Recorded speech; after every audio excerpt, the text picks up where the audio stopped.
राष्ट्रीय संगठन श्री नारायणी सेना के महाराष्ट्र प्रदेश की महिला अध्यक्ष राजराजेश्वरी रेखा किशोरी जी ने आज यहाँ मंच पर उपस्थित सभी लोगों को आग्रह किया कि आज हम सभी मिलकर के एक सेलिब्रेशन करें, क्योंकि आज एक इंटरनेशनल योगा डे है। तो हम सब उसी को मनाने के लिए यहाँ सब उपस्थित हुए हैं।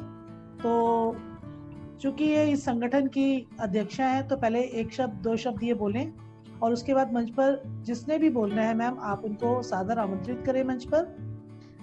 मैं आपसे आग्रह करूंगी कि आप दो शब्द बोलें। ओम श्री गणेशाय नमः। जय मां नारायणी, जय सेनजी महाराज की।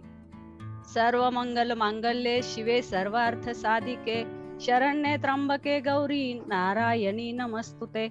यत्र नार्यस्तु पूज्यन्ते तत्र रमन्ते देवता। श्री नारायणी माता यह सेन समाज की आदिदात्री है और इस समाज के अंदर स्त्री को बहुत ही पूजनीय आदरणीय मानते हुए यहाँ पर जो स्त्री का सम्मान हमेशा होता आया है। और जब इस संगठन का निर्माण हुआ, यह हमारा जो नारायणी संगठन है, यह समाज के ऊपर बाहरी कुछ जो वातावरण है, इससे होने वाले अनेक दुष्परिणाम, होने वाले अन्याय, फिर वो पुरुष हो, स्त्री हो, बच्चे हो, किसी भी व्यक्ति के ऊपर होने वाले अन्याय के विरुद्ध में खड़े रहकर उसको न्याय मिला के देने वाली संगठन है। उसी तरह से पिछड़ी बातें जितनी भी है हमारे अंदर, जितनी भी बहुत सारी ऐसी मान्यताएं बनी हुई है कि हम मान्यताओं को लेके जिस तरह से चल रहे हैं और उससे फिर समाज में वातावरण में जो सुधार नहीं हो पा रहा है। हम स्कूल कॉलेज में जाके तो पढ़ाई कर रहे हैं, किंतु हमारा अंदर से जो बदलाव होना चाहिए वो नहीं हो रहा है। तो विचारों का बदलाव यह सब यहाँ पे यह संगठन देता है। तो इस तरह का यह जब नारायणी संगठन महाराष्ट्र में खड़ा रहा, यहाँ पर 3 वर्ष एक बहुत अच्छी तरह से इस संगठन ने कार्य किया। और जब ऐसे लगा कि संगठन ऐसे ही नहीं होगा, यहाँ पे महिला सक्षमीकरण भी आवश्यक है, महिलाओं को भी आगे लाना आवश्यक है, और उस समय यह जवाबदारी समाज ने हमारे ओर दी। तो मैं सबका बहुत बहुत आज इस मन से धन्यवाद मानती हूँ, क्योंकि कभी ऐसा मौका मिला ही नहीं कि कभी भी मतलब इतने सब लोग जो मुख्य पदाधिकारी है हम साथ नहीं थे जो आज है। भले ही हम आज कम संख्या में है, पर हम एक व्यक्ति 100 के बराबर है। हमने यहाँ बुलाते समय ही हमारे कुछ जितने भी हम एक नियोजित इसमें बुलाया था, और समाज में 1-2 घटनाएं कुछ अभी ऐसी हुई है कि उससे कुछ लोग जुड़ नहीं पाते हैं। तो सर्वप्रथम मैं यहाँ पर यही बोलना चाहूंगी कि मंच की ओर से इस सप्ताह में, इस महीने में और इस संपूर्ण कोरोना काल में जो भी हमारी मानव क्षति हुई है, हमारे नजदीकी भाई बहनों का जो देवागमन हुआ है, जिनकी उम्र भी नहीं थी, ऐसे लोगों को मैं सबसे पहले मंच की ओर से स्टार्टिंग में श्रद्धांजलि देती हूँ। और सभी को हम प्रणाम करते हैं, मृतात्माओं को। इसी तरह से अब हम यहाँ जितने भी लोग शामिल है, हम हमारी आदि राष्ट्रीय श्री नारायणी माता को, सेनजी महाराज को, सभी के कुल देवता, वास्तु देवता, पुरुष देवता, ग्राम देवता और ब्रह्मांड की सारी चेतनाओं को मैं यहाँ पर आज मंच पे आमंत्रित करती हूँ। आप सबका एक ही साथ स्वागत है। हमारे राष्ट्रीय अध्यक्ष है, हमारे महाराष्ट्र प्रदेश के अध्यक्ष है, राष्ट्रीय सचिव है, प्रदेश सचिव है, नाम लेने में बहुत समय जाएगा, लेकिन सभी पदाधिकारी, सदस्य तथा मेरे सारे साधक परिवार के मेरे सभी भाई बहन, मित्र, मेरे परिजन, मेरे आत्मज, इन सबका मैं स्वागत करती हूँ। यहाँ पे हमारी सूत्र संचालक, हमारी सूत्रधार, संपूर्ण हमारे श्री मंत्रा की जो सूत्रधार आचार्य मीनूश्री जी दिल्ली से है, यह स्वयं एक ज्योतिषाचार्य, योगाचार्य है, और इनका वाला जो जूम का आज जिस तरह से हम वेबिनार ले रहे हैं, ये अलग अलग तरह की क्लासेस देती है। तो ऐसा इनका परिचय है। और आज हमारे जो मुख्य आचार्य जो है JP वर्मा जी, हमारे जेपी वर्मा जी का नेचुरोथेरेपी का इनका सेवाश्रम है। हमारे इस जगतेश्वर धाम सेवाश्रम के माध्यम से गुरु जी का पिछले 14 से 16 सालों से कार्य चल रहा है। वैसे तो गुरु जी का मुख्य कार्य 25 साल से चल रहा है, किंतु 14 साल से गुरु जी के आश्रम के ऊपर विविध तरह की 40 प्रकार के कोर्स सिखाए जाते हैं, जिसमें रेकी है, नेचुरोथेरेपी, कलर थेरेपी, विविध यानी कि आयुर्वेद से लेके निसर्गोपचार से लेके ज्योतिष से लेके सारे यहाँ पर जो है तो कार्य सिखाए जाते हैं। उसी के बाद में हमारा जब एक दूसरे का तीनों से जब हमारा सम्मिलन हुआ तो मीनूश्री जी की श्रीम संस्था, हमारी स्वयं की ऐश्वर्यम वास्तुरेखा संस्था और आचार्य जी की कल्पांतरे की जो है इसका हमने मिलन किया और हमारा अब यह कार्य श्री ऐश्वर्यम कल्पांतरे की हीलिंग ध्यान साधना परिवार के नाम से चलता है और उसी के माध्यम से आज हम यहाँ पर सेवा दे रहे हैं। हमारे बहुत सारे क्लासेस होते हैं, इसके आगे हम जानकारी देंगे और हम ऐसा ही समाज उपयोगी कार्यक्रम लेते हैं। तो आज के कार्य में हमारी मीनूश्री जी है, ये हमें सबसे पहले है तो योग प्राणायाम की जानकारी देगी। उस जेपी वर्मा जी सर जो है हमें ध्यान साधना योग क्यों करना चाहिए, कैसे करना चाहिए और वैश्विक एनर्जी कैसी लेनी चाहिए वह बताएंगे। उसके बाद में हम है तो ये सब कुछ है, लेकिन आहार विहार कैसा होना है। मैं कार्यक्रम की रूपरेखा इसलिए शुरू से बोल रही हूँ कि अभी भी आप अपने आसपास के लोगों को, घर में के लोगों को भी बुला लो और बाद में हमारा समय जाने से कुछ लोग जुड़ रहे हैं तो मैंने ये सारी बातें मुख्य अध्यक्ष जी पधारे हुए हैं तो उनके सामने मैंने ये बात रखी है। अब मैं चाहूंगी कि मेरा तो संचालन चलता ही रहेगा, मैं इसी तरह से अपनी भी जानकारी देती रहूंगी। सबको पता है कि मैं आप सबकी लाडली बेटी हूँ, मैं आप सबकी महाराष्ट्र प्रदेश के अध्यक्ष हूँ। यह पद तो आएगा और जाएगा, पद की हम प्रणाम करते हैं, हम पद को अपनी तरफ से अभिवादन करते हैं। मेरा स्वयं का ज्योतिष का कार्य है, यह भी आप सबको पता है। मैं अपनी जानकारी क्या दूं, आपकी ही हूँ मैं, तो मैं अपना परिचय देना ज्यादा ये नहीं समझती। आप सबके आशीर्वाद मेरे साथ रहे, मैं इतना ही चाहूंगी। यहाँ पर हमारे महाराष्ट्र प्रदेश के अध्यक्ष जी आए हुए हैं, अशोक जी। मैं चाहूंगी कि शुरुआत में वो सबका स्वागत करें। यहाँ पे राष्ट्रीय अध्यक्ष सुनील जी आए हुए हैं, गोपाल जी आए हुए हैं। तो गोपाल जी आप किसको क्या बोलना है आप बताइएगा, मैं आपके हाथ में सूत्र देती हूँ। जय श्री राम। उपस्थित सभी को मेरा नमन प्रणाम। आज योग दिन पर श्री राष्ट्रीय संगठन श्री नारायणी सेना महाराष्ट्र प्रदेश की ओर से और आप सभी के उपस्थित जन की ओर से यह योग दिवस के ऊपर जो कार्यक्रम रखा गया है अपना जूम द्वारा, इसके अंदर हमारे रेखा किशोरी जी महाराष्ट्र प्रदेश अध्यक्ष है। उपस्थित का सभी का मैं स्वागत करता हूं और आगे संचालन के लिए हमारे महाराष्ट्र प्रदेश अध्यक्ष भी है, राष्ट्रीय अध्यक्ष श्री सुनील भाई साहब जी है। उन्हें भी 2 शब्द बोलकर फिर अपने योग साधना की जो क्रिया है वह चालू रखे, यही बोलकर मैं सुनील जी भाई साहब को बोलने की अनुमति चाहता हूँ। तो मंच पे आगे सुनील जी को हम आग्रह करेंगे, आप आकर के मंच पे बोलें। आप अपने आप को अनम्यूट कीजिए सुनील जी। जय श्री कृष्णा, जय श्री कृष्णा। आप सभी का बहुत बहुत आभार है, धन्यवाद जो आपने इस प्रोग्राम में मुझे याद किया और आप सभी से मिलने का एक अवसर प्रदान हुआ। आज सुबह भी आज तो योगा का दिन है, पूरे हिंदुस्तान में सभी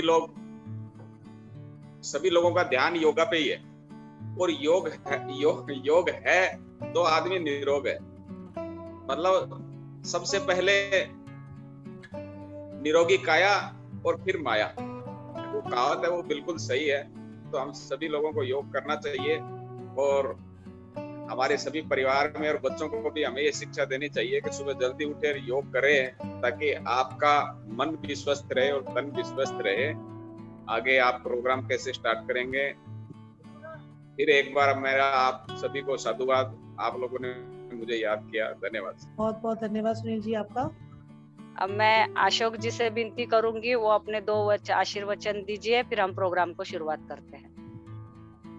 प्रदेश अध्यक्ष जी अशोक जी। सबसे प्रथम आज निर्जला एकादशी की सबको शुभकामनाएं। सबसे प्रथम आप लोगों ने जो प्रोग्राम रखा है उसके लिए महाराष्ट्र प्रदेश की ओर से मैं आपको बहुत बधाई देता हूं। और ये ऐसे प्रोग्राम करने में नारायणी सेना अग्रसर है। जहाँ योग है वो भाई साहब ने अभी बोले, लेकिन जहाँ योग है वहाँ सहयोग नारायणी सेना का रहता है। आप सभी को धन्यवाद। आप सभी मान्यवर मीनू जी, पाटिल साहेब, हमारे पदाधिकारी, आदरणीय भाई साहब, आदरणीय रेखाताई, सभी को धन्यवाद। धन्यवाद अध्यक्ष जी, धन्यवाद गोपाल जी, धन्यवाद राष्ट्रीय अध्यक्ष जी। तो मीनूश्री जी प्रोग्राम को शुरू कीजिए। प्रणाम सभी को। इस मंच पे विराजित जो भी जितनी भी दिव्य आत्माएं यहाँ जुड़ी हैं, तो उनको बहुत बहुत आभार कि वो यहाँ इस मंच पे पधारे। किसी भी प्रकार की अगर कोई क्षमा पहले ही मैं मांग लेती हूँ, क्योंकि जाने जाने कुछ मुंह से निकल जाए तो क्षमा प्रार्थी रहूंगी उस चीज के लिए। तो जैसा कि सभी लोग जानते हैं कि आज योग दिवस है, तो चलिए आज हम सेलिब्रेट करते हैं अपने योग दिवस को। तो सबसे पहले आप सभी लोगों से विनम्र निवेदन है मेरा, सभी लोग शांति से अपने एक आसन पे बैठें, सहजता के साथ, जैसे भी आप सब लोगों को कंफर्टेबल है। आप अगर पलोथी मार के आलती पालती मार के बैठ सकते हैं तो फोल्ड योर लेग आप करके बैठें। अगर जो लोग नीचे नहीं बैठ सकते तो वो अपनी व्यवस्था किसी चेयर पे, किसी बेड पे, या जो भी जहां भी आपको कंफर्टेबल है, जैसे यहाँ गोपाल सर जी बैठे हैं चेयर के ऊपर, तो उनके मंच पे वैसी ही व्यवस्था है। जो लोग अपने बेड पे बैठे हैं तो उनके मंच पे वैसी ही व्यवस्था है। तो जो जैसे सहज रूप में बैठे हैं सब वैसे बैठे और बिल्कुल शांत, क्योंकि योग प्राणायाम जब कराया जाता है तो सारी चीजें भूल जाएं आप कि बाहर क्या हो रहा है क्या नहीं हो रहा।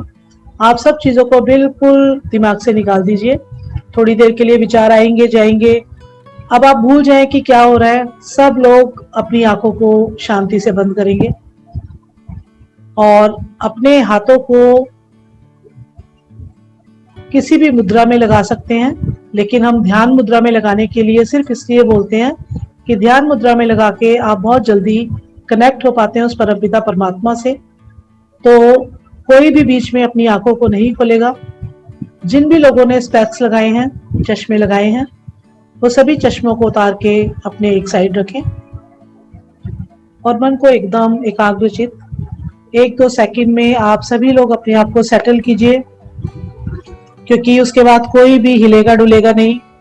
कोशिश कीजिए कि आप बिल्कुल शांत होकर के बैठ गए। किसी भी तरीके की हलचल बाकी के लोगों को कहीं ना कहीं डिस्टर्ब करती है, तो आप सभी लोग शांति के साथ, एकदम शांति के साथ अपनी आंखों को कोमलता से बंद करेंगे सभी लोग। और अगर बीच में आप लोगों को साउंड नहीं भी सुनाई आती तो भी आप ना तो बीच में अपनी आंखें खोलेंगे ना ही डिस्टर्ब होंगे। शांति के साथ आप सभी लोग अपनी आंखों को बंद रख करके बैठेंगे। तो जैसा मैं देख पा रही हूँ सभी लोग बैठ चुके हैं, सब सेटल हो गए हैं। अब कोई भी हिलेगा नहीं। अपने हाथों को लगाएंगे ज्ञान मुद्रा में। आपकी तर्जनी उंगली और आपका अंगूठा जो टिप होती है उसको आप दोनों को जब आपस में मिलाते हैं, बाकी की फिंगर्स खुली रहेंगी और इस ज्ञान मुद्रा को लगा करके अपने हाथों को घुटनों पर रखेंगे। सब लोग शांत, एकदम शांत। थोड़ा सा पहले मैं आप लोगों को कुछ बातें बताऊंगी, अपने ध्यान से सुने। इस बीच में किसी भी तरीके की शांति को कोई भंग नहीं करेगा। आंखों को सभी लोग अपने कोमलता से बंद रखेंगे और बिल्कुल मन को शांत करके अपने परम पिता परमात्मा को याद करें। सब अपने मानसिक, शारीरिक, आध्यात्मिक और इसी तरीके से अपने शरीर को स्वस्थ रखने के लिए आखिर कौन सा ऐसा जीवन साथी है, कौन सा वास्तविक जीवन साथी है, who is your life partner, कौन है आपका लाइफ पार्टनर?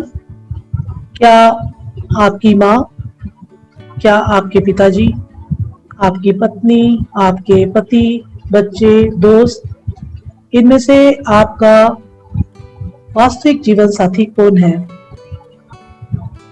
ये अटपटा सा प्रश्न, लेकिन आंसर जब आप देंगे तो इसका आंसर सिर्फ नो में आएगा। नो। न माँ, न पिताजी, न पति, न पत्नी, न बच्चे, न दोस्त, कोई भी आपका वास्तविक जीवन साथी नहीं है। Your real life partner is your body. आपका शरीर ही आपका असली जीवन साथी है। When your body stop any responding, अगर आपका शरीर किसी भी तरीके के एहसास को करना बंद कर दे तो क्या होगा? उस समय कौन है आपके साथ? कोई नहीं।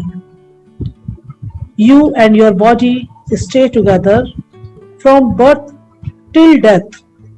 What you do, your body is your responsibility and that will come back to you.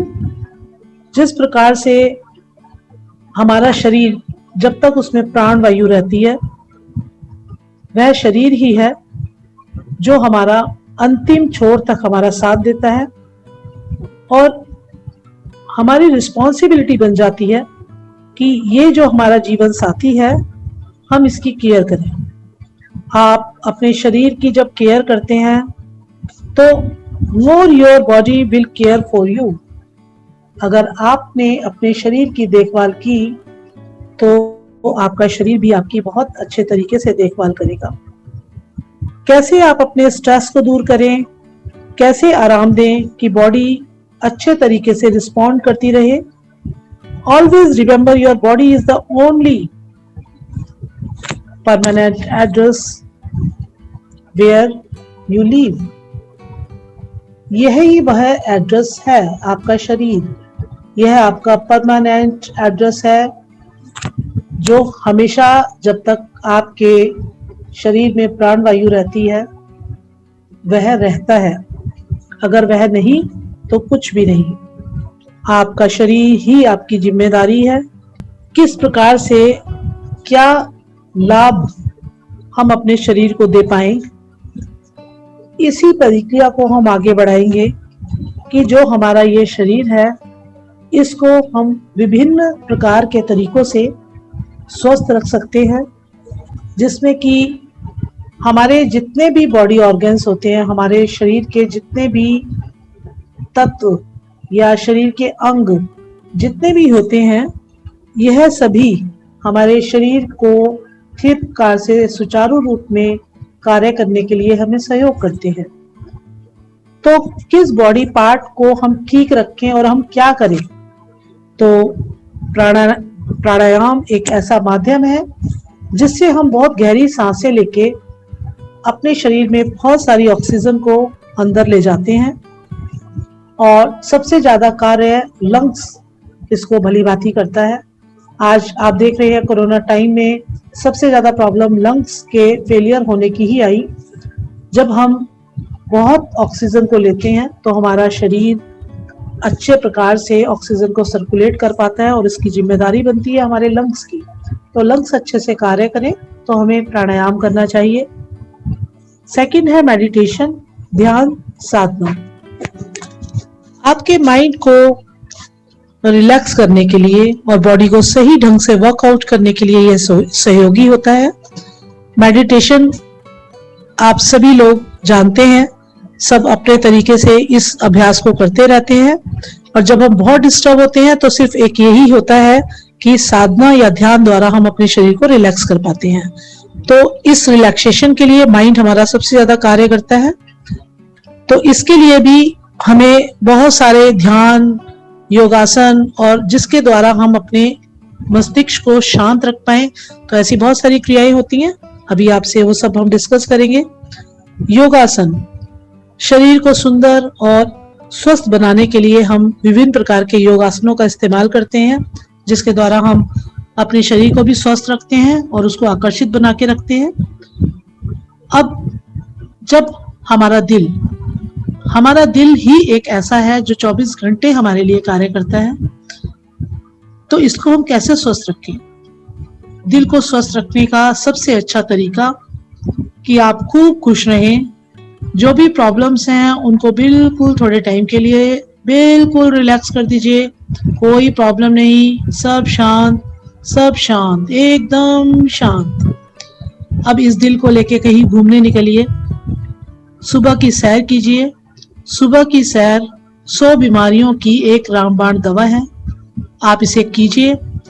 आप एक हफ्ते जब मॉर्निंग वॉक करते हैं तो आप देखेंगे कि आपका दिल कितना खुश हो जाता है, और वो खुश होकर के आपके शरीर को बहुत अच्छी ब्लड की सर्कुलेशन को बढ़ाता है, आपके माइंड को रिलैक्स करता है, और ऐसे ही बहुत सारे कार्य, क्योंकि दिल है तो सब कुछ है, और हम इस दिल से ही सोचते हैं, इस दिल पे ही प्रेशर डालते हैं, सारे कार्य हम ज्यादातर अपने दिल से ही करते हैं, तो इसको स्वस्थ रखना बहुत जरूरी। आज युवा वर्ग लाइफ स्टाइल देखें आप, रात को देर से सोना, सुबह देर से उठना, कोई मॉर्निंग वॉक नहीं, कोई प्राणायाम नहीं, तो आज कोरोना पीरियड में सबसे ज्यादा प्रॉब्लम्स इन्हीं लोगों के साथ आई जिन्होंने अपने लाइफ स्टाइल को इतना बदतर कर लिया कि उन्हें अपने जीवन से ही हाथ धोना पड़ा। आज सबसे ज्यादा स्वस्थ कौन लोग हैं? आज भी हमारे परिवार में हमारे दादाजी, हमारे पिताजी, जिनकी दिनचर्या बहुत ही सुव्यवस्थित तरीके से आज भी उन लोगों ने मेंटेन की हुई है, तो उन सभी लोगों ने आज भी इस कोरोना से मात देकर अपने जीवन को आगे ठेपकार से आगे बढ़ाया। इस कड़ी में सात्विक पौष्टिक जीवित आहार भी हमारी आंतों को ठीक रखने के लिए बहुत ही जरूरी है। जितना अच्छा भोजन, जितना पौष्टिक भोजन, जितना सात्विक भोजन हम लोग करते हैं, तो हमारी आंतें, हमारी इंटेस्टाइन बिल्कुल अच्छे से कार्य करती हैं। और उसके बाद सबसे आखिरी आती है हमारी आत्मा, जिसको कि सत्य, प्रेम और अच्छे कर्मों द्वारा ही हम तृप्त कर सकते हैं। तो अपने हृदय को, अपनी आत्मा को जितना साफ, स्वच्छ और सुंदर रखेंगे, आपका जीवन भी उतना ही सुंदर बनेगा। और आज कोरोना के समय में ऐसे ही देखने को मिला कि जिन लोगों ने इन दिनचर्याओं को अपनाया वह आज स्वस्थ है और आज अपने परिवार के साथ है। तो इसी बात को हम आगे बढ़ाते हुए एक छोटा सा प्रयास, सभी आंखों को बंद रखेंगे और जिस बातों को मैं बोल रही हूँ इस कमांड को आप सुने और वैसा करें। जब बीपी बहुत हाई होता है, हमने सिर्फ क्या करना है, हमने मुंह को खोलना है और हो की साउंड करनी है। आपने कुछ नहीं करना, जैसे आप सब लोग बैठे हैं आप वैसे ही बैठे रहेंगे। मुंह को खोलें और साउंड करें हो हो हो हो हो हो हो हो हो। जब हम हो साउंड करते हैं तो जितनी भी नेगेटिविटी हमारे शरीर के अंदर होती है, यह सारी नेगेटिविटी हमारी निकलकर बाहर चली जाती है। आप इसको कम से कम 10 से 15 बार करेंगे। सभी लोग अभ्यास करें। मैं सबको देख पा रही हूँ, सभी लोग अभ्यास करें। अपने मुंह को खोलें और खोल के सिर्फ हो हो हो हो हो। हमने झटका मारना है, जैसे कपालभाति में हम लोग झटका मारते हैं, उसी तरीके से हमने हो हो हो हो हो हो हो। बिल्कुल सिंपल सी एक्सरसाइज, किसी भी समय आप इस एक्सरसाइज को कर सकते हैं। और इसको करने के बाद आप आंखों को बंद ही रखेंगे, आंखें कोई नहीं खोलेगा अपनी। जितनी देर ये क्लास चलेगी आप सभी लोगों की आंखें बिल्कुल बंद रहेगी। आप जो भी अभ्यास कर रहे हैं आप उसको शांति से देखें, समझें और आंखों को बंद रखें। आपने 10 से 15 बार हो की साउंड की, आप देखेंगे कि आपको काफी रिलैक्स, बहुत रिलैक्स फील हुआ। और ये हमारे हाई ब्लड प्रेशर के लिए बहुत ही अच्छा उपाय, बिल्कुल सिंपल उपाय। नेगेटिव एनर्जी जो हमारी बॉडी के अंदर जो कार्बन डाइऑक्साइड रहती है, वो बहुत बार इतनी ज्यादा स्टोरेज हो जाती है कि प्रॉब्लम्स बढ़ जाती हैं। तो आप जब हो की साउंड करते हैं, हमने यहाँ पर ब्रीदिंग को इनहेल नहीं करना, सिर्फ एक्सेल करना है। तो जितना हम एक्सेल करेंगे, जितना हम बाहर की तरफ उसको धकेलेंगे, तो हमारी जितनी भी नेगेटिविटी है या कार्बन डाइऑक्साइड है वो मैक्सिमम शरीर के बाहर जाएंगी और बाहर जाकर के वो आपके शरीर को स्वस्थ करेगी।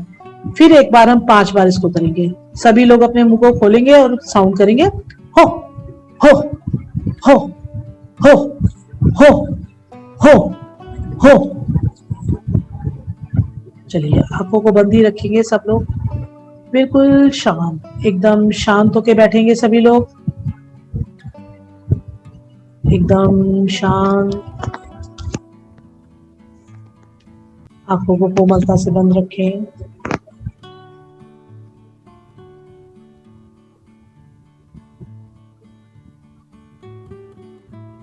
अपने गले से घर्षण करते हुए एक साउंड निकालेंगे।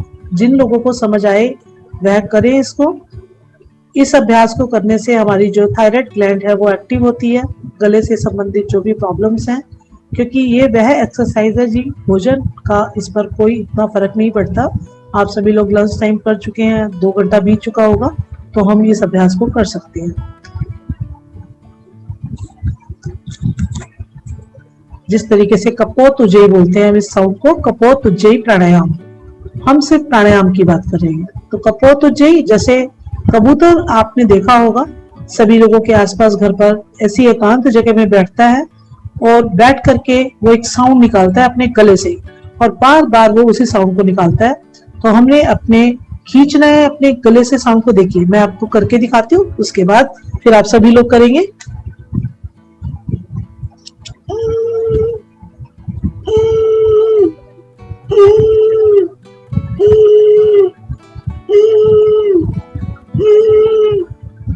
हमने क्या किया, सिर्फ हमने अपने जो हमारा नेक होता है गर्दन के पास से, सिर्फ हमने सांस को खींचना है।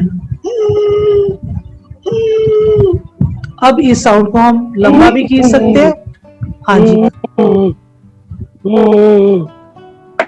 आपने बाहर की तरफ प्रेशर नहीं देना, आपने अंदर की तरफ खींचना है। आपने बाहर ये नहीं करना, आपने अंदर की तरफ प्रेशर खींचना है। गले से आप ऊपर की तरफ जब ब्रीथ को खींचेंगे, ऊपर की तरफ सांस को खींचेंगे, तब आपको ऐसी साउंड आएगी।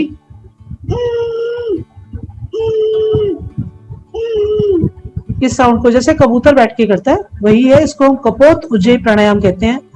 आजकल थायराइड की प्रॉब्लम सभी लोगों को बहुत ज्यादा होती जा रही है, क्योंकि खाने का जो तरीका है, खट्टे के साथ मीठा, नमक के साथ दूध, या इस तरीके की खान पान से हमारी जो थायराइड ग्लैंड है वो बहुत ज्यादा डिस्टर्ब हो जाती है। और डिस्टर्ब होने के बाद जो हमारा जो बॉडी के अंदर जितने भी हार्मोन्स होते हैं, उन हार्मोन्स को वो डिसबैलेंस कर देती है। उसके बाद उसी से रिलेटेड बहुत सारी मल्टीपल प्रॉब्लम्स लोगों में आ जाती हैं।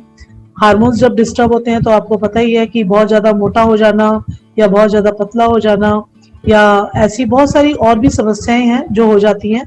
तो ये जब एक्टिव रहती है तो हमारे जो थायराइड ग्लैंड का जो वर्क है वो पूरा प्रॉपर होता है, और हमारा इस थायराइड ग्लैंड को एक्टिव करने का सिर्फ बहुत छोटी सी प्रयास है। सुनने में बहुत छोटा लगता है कि ये कोई खास नहीं है, लेकिन ये इतनी जबरदस्त प्राणायाम है। अगर आप सुबह उठते के साथ ही इसको 5 से 10 मिनट करते हैं तो आपको शुगर से संबंधित कोई भी अगर दिक्कत है तो शुगर को भी ये कंट्रोल करता है। उसके बाद आपकी हार्मोन्स डिसबैलेंस की कोई प्रॉब्लम है, आजकल छोटे बच्चों में बहुत ज्यादा जंक फूड खाने की वजह से हो जाती है, तो आप उनको भी बोलें। और बहुत आसान सी प्रक्रिया, तो इसको हम बोलते हैं कपोत उज्जयी। कपोत की तरह, कबूतर की तरह साउंड करना। दोबारा से एक बार करेंगे। तो जहां तक मुझे लगता है सभी लोगों को समझ आया होगा। अब आप देखें कि गले में हल्की सी खराश फील होनी शुरू हो जाती है। अगर आप सही प्राणायाम कर रहे हैं तो आपको गले में खराश जरूर होगी, थोड़ी हो या ज्यादा हो। किसी किसी को खांसी भी आ जाती है। तो इस प्राणायाम से आपकी थायराइड ग्लैंड बहुत अच्छे से एक्टिव हो जाती है। एक बार देखिए, फिर समझिए।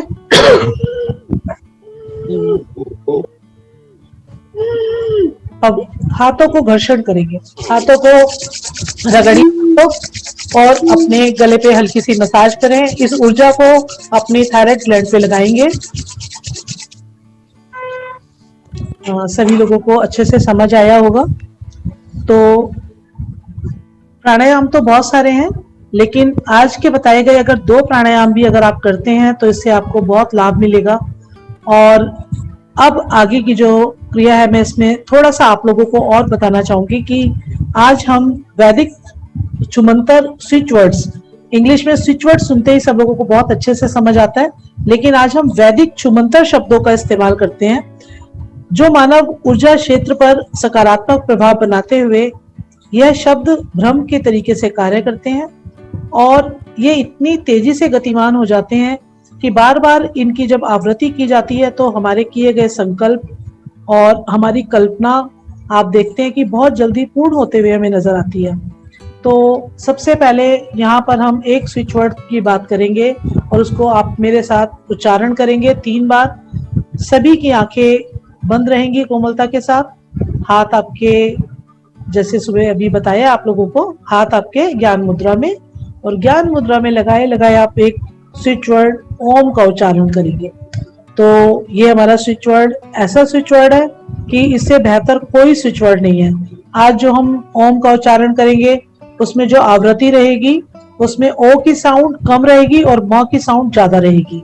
तो हम बहुत ज्यादा इसमें मैटर में ना पड़ते हुए कि कितनी रहेगी, आप अपनी क्षमता के हिसाब से ओ की साउंड करें और फिर म की साउंड को थोड़ा लंबा करें। तो एक बार मैं लूंगी, उसके बाद आप साथ साथ में मेरे 3 बार करेंगे। हम लेंगे लंबा गहरा सांस, ओ,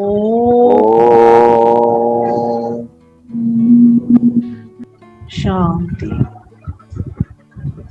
फिर एक बार लंबा गहरा सांस, ओम।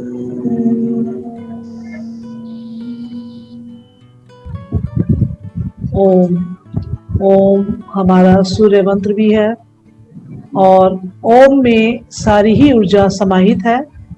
ओम एक ऐसा स्विच वर्ड है जो हर एक मंत्र से पहले लगता है, हर एक मंत्र के बाद लगता है। इसकी ऊर्जा इतनी अत्यधिक है कि जब आप बार बार इस ऊर्जा को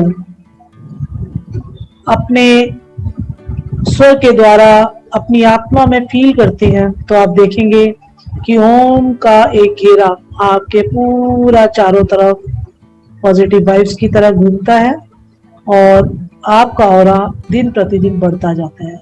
इस स्विच वर्ड को आप रेगुलर ट्राई करें, सुबह उठते के साथ ही करें और इसको कितनी भी बार आप कर सकते हैं। सभी लोगों ने सुना होगा, स्विच वर्ड है ये शायद नहीं पता होगा। तो इसके बाद हम अगला स्विच वर्ड पंचामृत, ये हमारे वैदिक स्विच वर्ड है। आप मेरे साथ सभी मन में अगर बोलेंगे तो अच्छा लगेगा। आप मन मन में सभी इसको 5 बार बोलेंगे, पंचामृत, पंचामृत, पंचामृत, पंचामृत, पंचामृत। 5 चीजों से बना हुआ अमृत। इस 5 चीजों से बने हुए अमृत को जब हम ग्रहण करते हैं अपने ईश्वर की आराधना करके, तो आप देखते हैं कि कितना अच्छे से हमारे शरीर के अंदर पंच तत्वों का विलय हो जाता है और हमारे अंदर एक अलग ही ऊर्जा का आभास हमें फील होता है। अब ये स्विच वर्ड हम किस चीज के लिए यूज करें?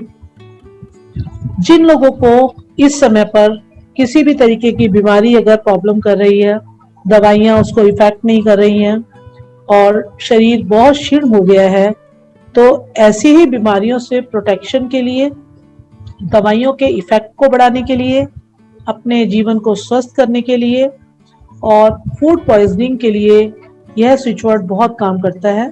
आप इसको बिल्कुल ध्यान पूर्वक उच्चारण करें। इसको हम कम से कम 27 बार उच्चारण करेंगे तो यह पंचामृत आपका काम करना शुरू कर देगा। तो वात, पित्त और कफ, इन्हीं तीनों प्रॉब्लम्स की वजह से हमारे शरीर में कोई ना कोई रोग उत्पन्न होता है। तो इन वात, पित्त और कफ को ये बैलेंस करता है। तो हम, क्योंकि ये 5 तत्वों से बना हुआ अमृत स्वरूप है, कभी हमने इस बारे में शायद इतना सोचा भी ना होगा। पंचामृत सब पूजा करके लेते हैं, लोगों ने दिया और आप सभी लोगों ने आराम से ग्रहण किया और खत्म, कहानी वही खत्म। लेकिन इसको आज आप ध्यान कीजिए कि पंचामृत को जब आप महसूस करके ग्रहण करेंगे तो ये 5 तत्व आपके शरीर में आपके वात, पित्त और कफ को बैलेंस करेगा और आपकी आयु को बढ़ाएगा।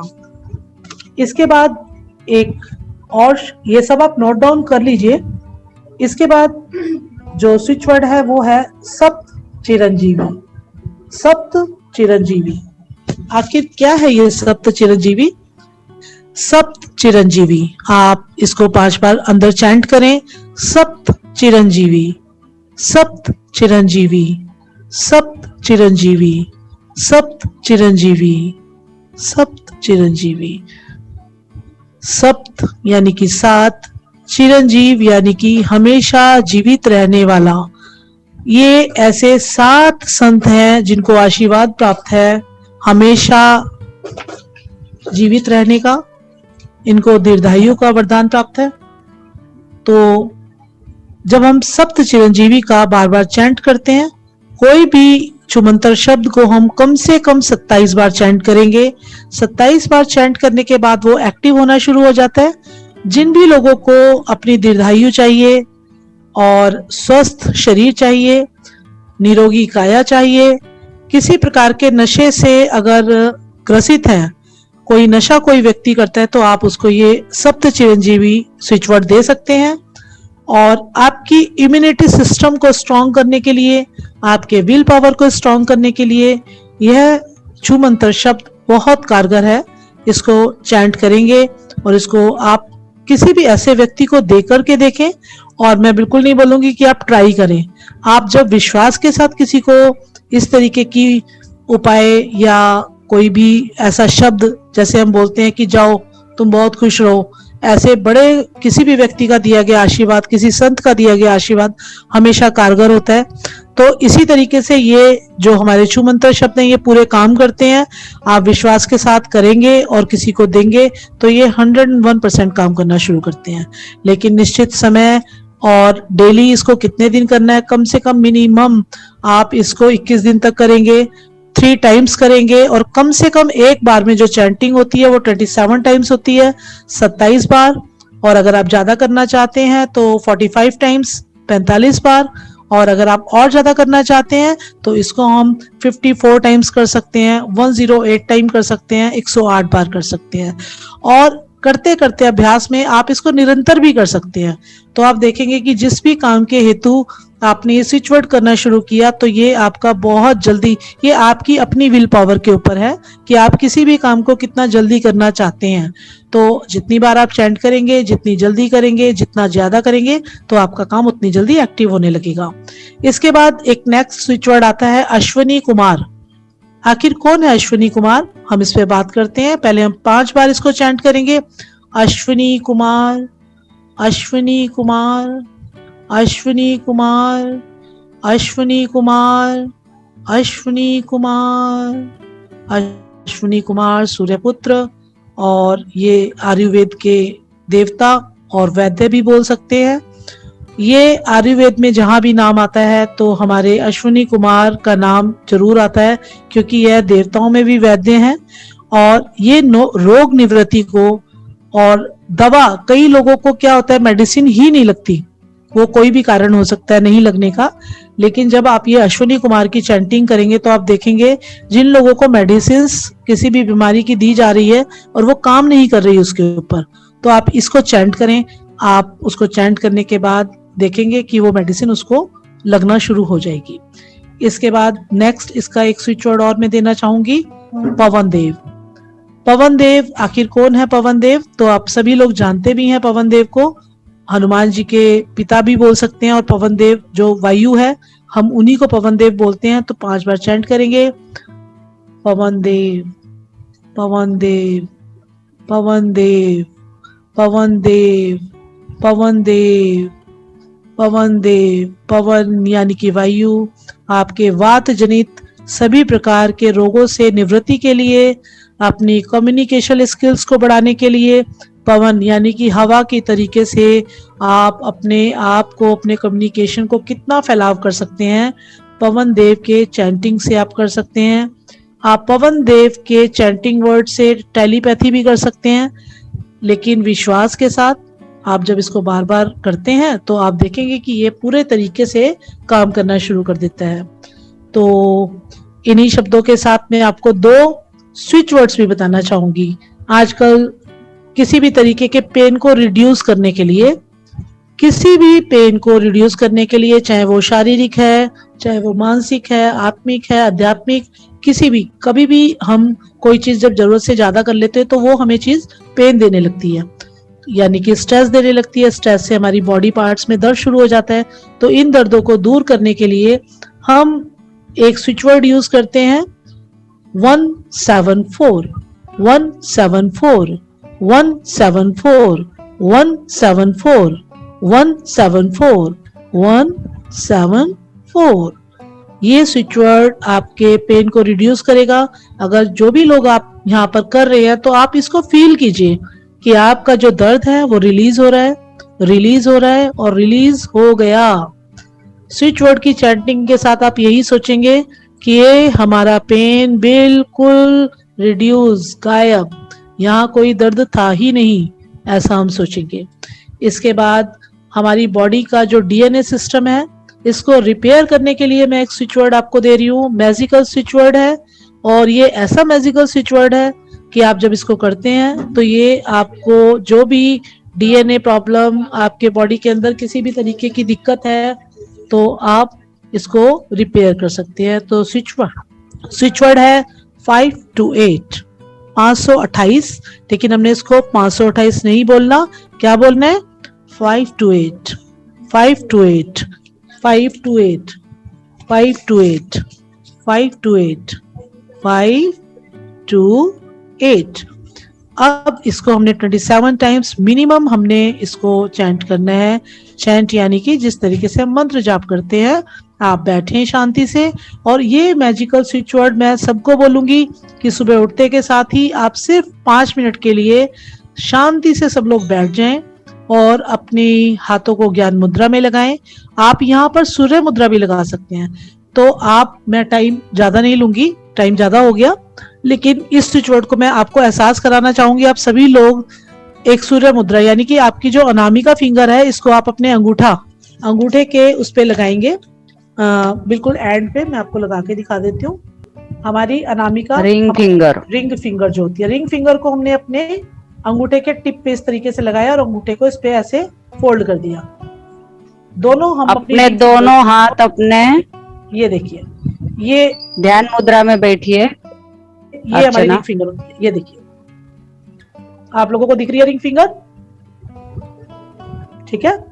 ये रिंग फिंगर जो है हमारी, इसको हमने ऐसे दबाया अपने अंगूठे के नीचे टिप में और अंगूठे को इसके ऊपर से हमने प्रेस कर दिया और इसको हमने सीधा ऐसे रख करके अपने घुटनों पे रखेंगे। अब फिर से आप सब लोग शांत बैठेंगे और हम इसको 11 टाइम चैंट कर रहे हैं 528 को। ये बहुत मैजिकल स्विच वर्ड है। आप देखेंगे अभी आपको 5 मिनट में बहुत रिलीफ फील होगा। बिल्कुल शांति के साथ चारों तरफ आप देखिए कि कितनी पॉजिटिव वाइब्स आपको इसके चैंट करने से फील होंगी।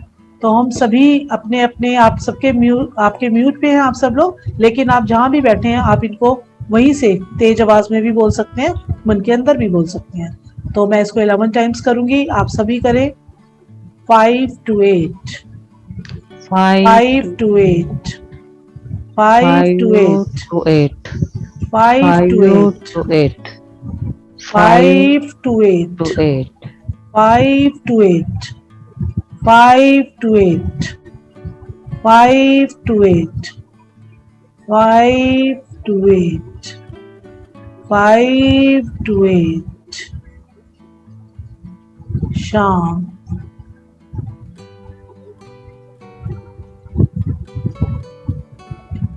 आप सभी शांत बैठे रहेंगे इसी तरीके से, कोई हलचल नहीं। आगे का सूत्रधार जेपी वर्मा सर के हाथों में। सर आप कंटिन्यू कीजिए। सभी को ओम प्रणाम। आज योग दिवस और योग दिवस पर योग का सही अर्थ आपने मीनू जी से जाना।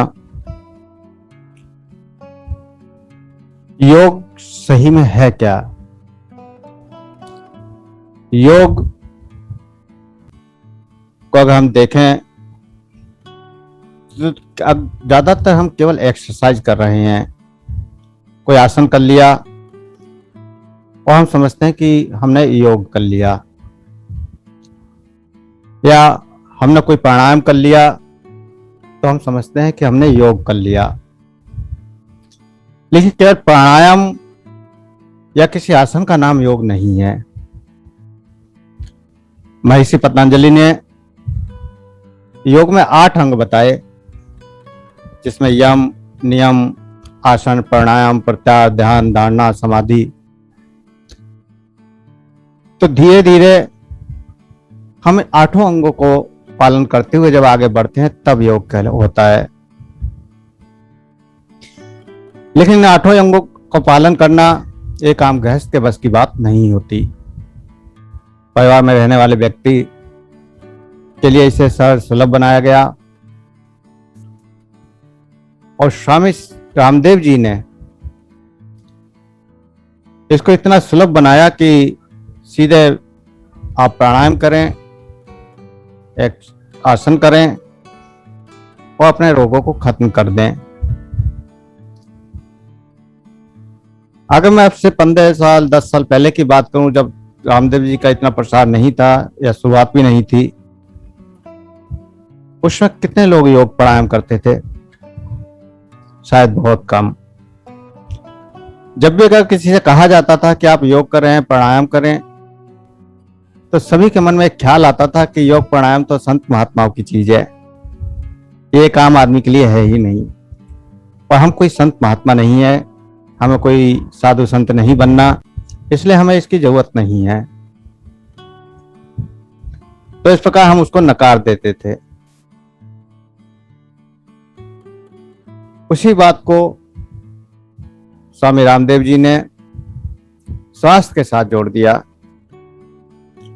उन्होंने बताया कि अगर शरीर को स्वस्थ रखना है तो योग का कितना महत्व है, प्राणायाम का कितना महत्व है, और एक एक प्राणायाम, एक एक योग की क्रिया, एक एक आसन आपको कितने रोगों से मुक्ति दिला सकता है।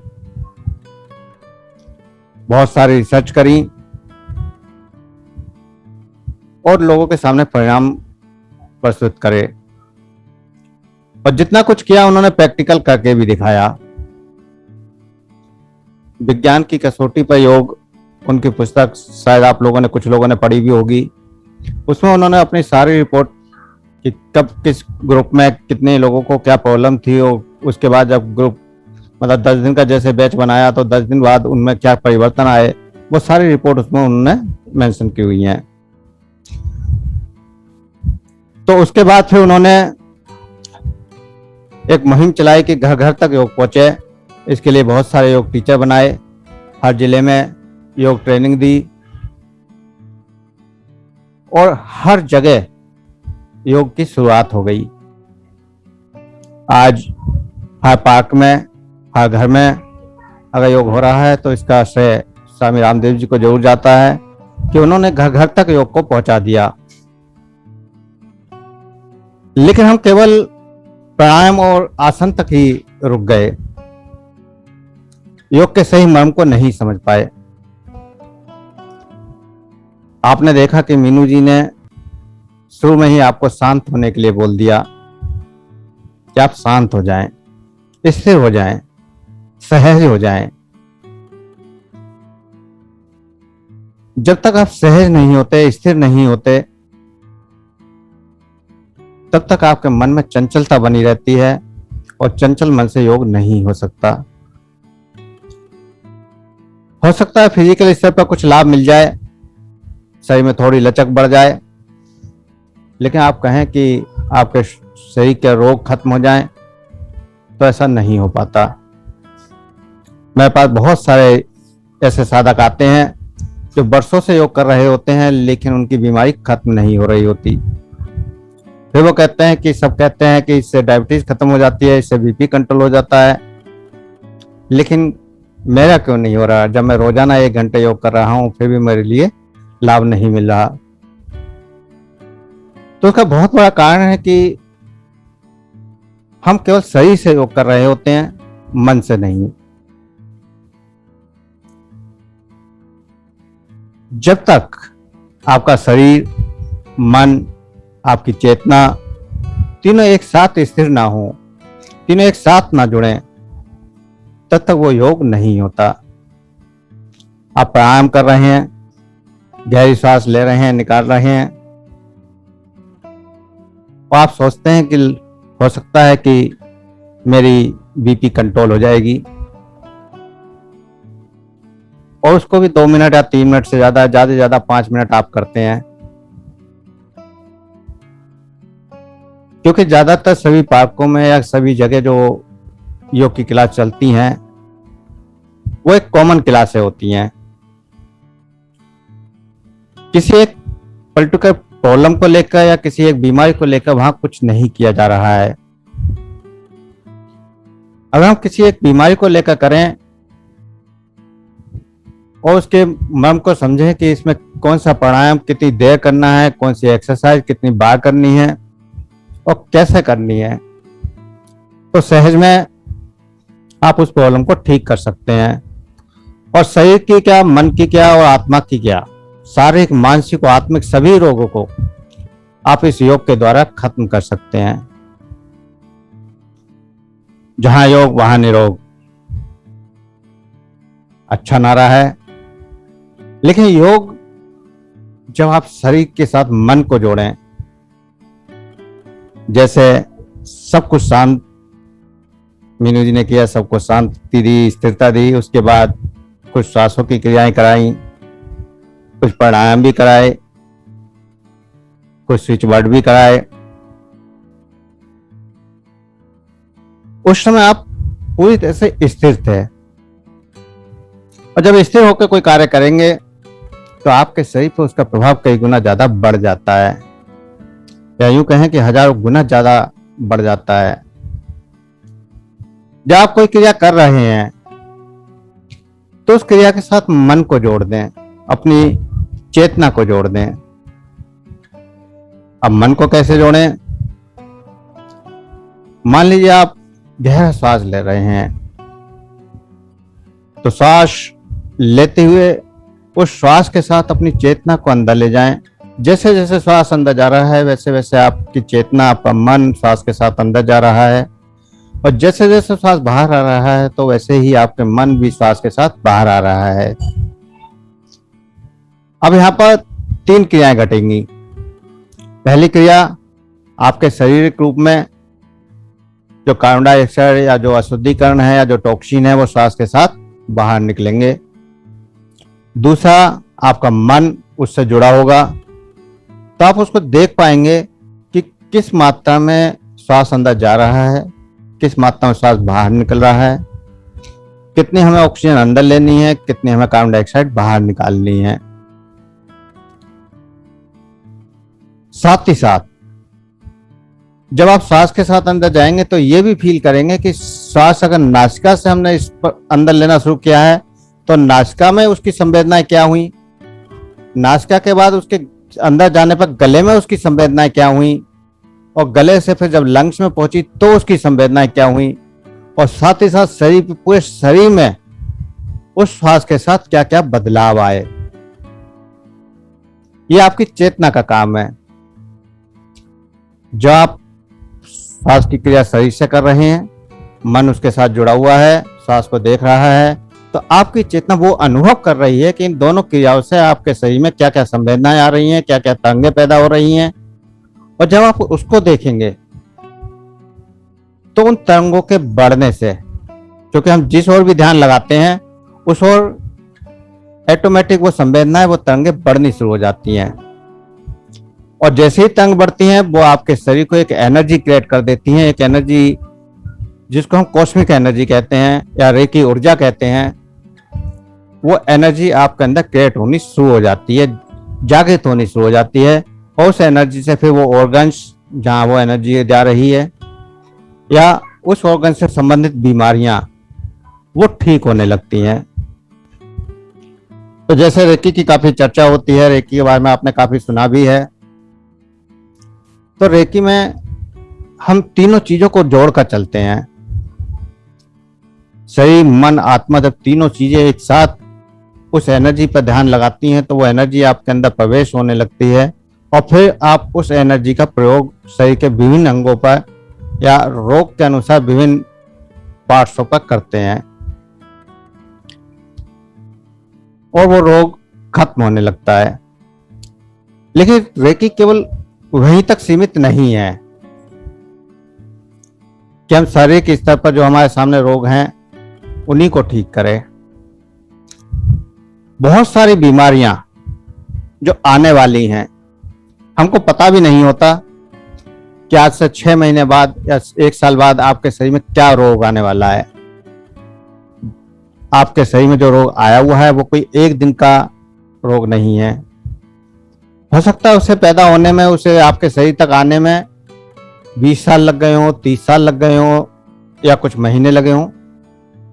कुछ बीमारियां महीने 2 महीने में आ जाती हैं, कुछ बीमारियां 25 से 30 साल के अंदर आती हैं।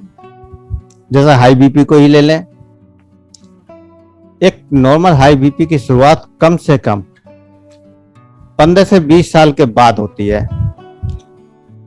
उस बीमारी का बीज अगर आपने 20 साल पहले बोया है अपने अंदर, तो वो धीरे धीरे अंकुरित हुआ, अंकित होकर पौधा बना, पौधा बनकर वृक्ष बना। तब आपको जाके पता चलता है कि हाँ, मेरा कोलेस्ट्रॉल बढ़ चुका है अब, और फिर बीपी शुरू हो गया। हार्ट अटैक होने में 25 से 30 साल लग जाते हैं। लगातार धीरे धीरे कोलेस्ट्रॉल बढ़ता रहता है। आपकी भी वेंस जो है वो ब्लॉक होती जाती हैं, आर्टरीज ब्लॉक होती चली जाती हैं। अगर वही ब्लॉकेज माइंड में हो जाए तो ब्रेन अटैक आ जाते हैं, हार्ट में हो जाए तो हार्ट अटैक आ जाते हैं, या किसी और अंग में हो जाए तो वह अंग निष्क्रिय हो जाता है, पैरालिसिस हो जाता है, कई बार अंग शून्य हो जाता है। तो अटैक कहीं भी हो सकता है और कहीं भी ब्लॉकेज बन सकती है। तो इस ब्लॉकेज को बनने में काफी समय लग जाता है। अगर हम रेकी एनर्जी को अपने अंदर प्रवेश करा रहे हैं, उस एनर्जी का प्रयोग कर रहे हैं, तो जो बीमारी हमारे आ रही हैं उनको ये रोक देता है। क्योंकि एनर्जी सूक्ष्म स्तर पर कार्य करती है। हमारे शरीर के 5 स्तर हैं, उन 5 स्तरों पर एनर्जी काम करती है। सबसे पहले जिसको हम जानते हैं वो है अन्नमय कोश। ये शरीर, भौतिक शरीर जिसको हम देख रहे हैं, और भौतिक शरीर के बाद प्राणमय शरीर, प्राणमय कोश, जो एनर्जी या प्राण श्वासों के द्वारा हमारे अंदर चल रहे हैं, जिससे ये शरीर चल रहा है, वो इससे सूक्ष्म स्तर का शरीर है। और प्राणों से भी सूक्ष्म है फिर मनोमय कोश, मन का कोश, मन का शरीर। और उससे और आगे बढ़ते हैं तो फिर विज्ञानमय कोश, और विज्ञानमय कोश से भी आगे अंतिम आनंदमय कोश। तो इन 5 कोशों से, 5 शरीर से मिलकर ये शरीर बना है। और स्थूल से हम सूक्ष्मता की ओर जाते हैं, या यूं कहें कि सूक्ष्मता से रोग स्थूल की ओर बढ़ते हैं। अगर रोगों का प्रभाव देखें तो सूक्ष्मता से स्थूल की ओर आ रहे हैं, और रोगों का अगर उपचार देखें तो स्थूलता से सूक्ष्मता की ओर बढ़ता है। जब भी आप कोई मेडिसिन लेते हैं, सबसे वो पहले आपके शरीर पर काम करती है, आपका शरीर स्वस्थ होना शुरू होता है। शरीर के बाद आपके प्राणों का शोधन होता है, आपके प्राणों में कुछ ताजगी, कुछ एनर्जी आनी शुरू हो जाती है। उसके बाद आपके मन में थोड़ी सी प्रसन्नता आनी शुरू होती है, थोड़ी सी खुशी महसूस होने लगती है, आप थोड़ा सा सहज महसूस करने लगते हैं। उसके बाद विज्ञानमय कोश, आपको लगता है कि हाँ मैं ठीक हो गया, और अंत में फिर आपको आनंद मिलता है, खुशी मिलती है कि हाँ अब मैं पूरी तरह से सही हूं। और इस काम में काफी समय लग जाता है। लेकिन आज के समय में तो कुछ बीमारियां ऐसी हैं कि आपको पूरी लाइफ दवाइयां खानी होती हैं, और उसके बाद भी बीमारी सॉल्व नहीं होती। तो ऐसी बीमारियों को हम एनर्जी के द्वारा कंट्रोल कर सकते हैं, एनर्जी के द्वारा ठीक कर सकते हैं। तो आज 10 मिनट के लिए केवल आपको एनर्जी का एहसास कराने की कोशिश करेंगे। आप बड़ी सहजता से मेरी बातों को सुन रहे हैं और समझ भी रहे होंगे। तो सभी सहज होकर बैठ जाएं, आंखें कोमलता से बंद कर लें। जितना सहज होंगे उतना एनर्जी का अच्छा एहसास होगा।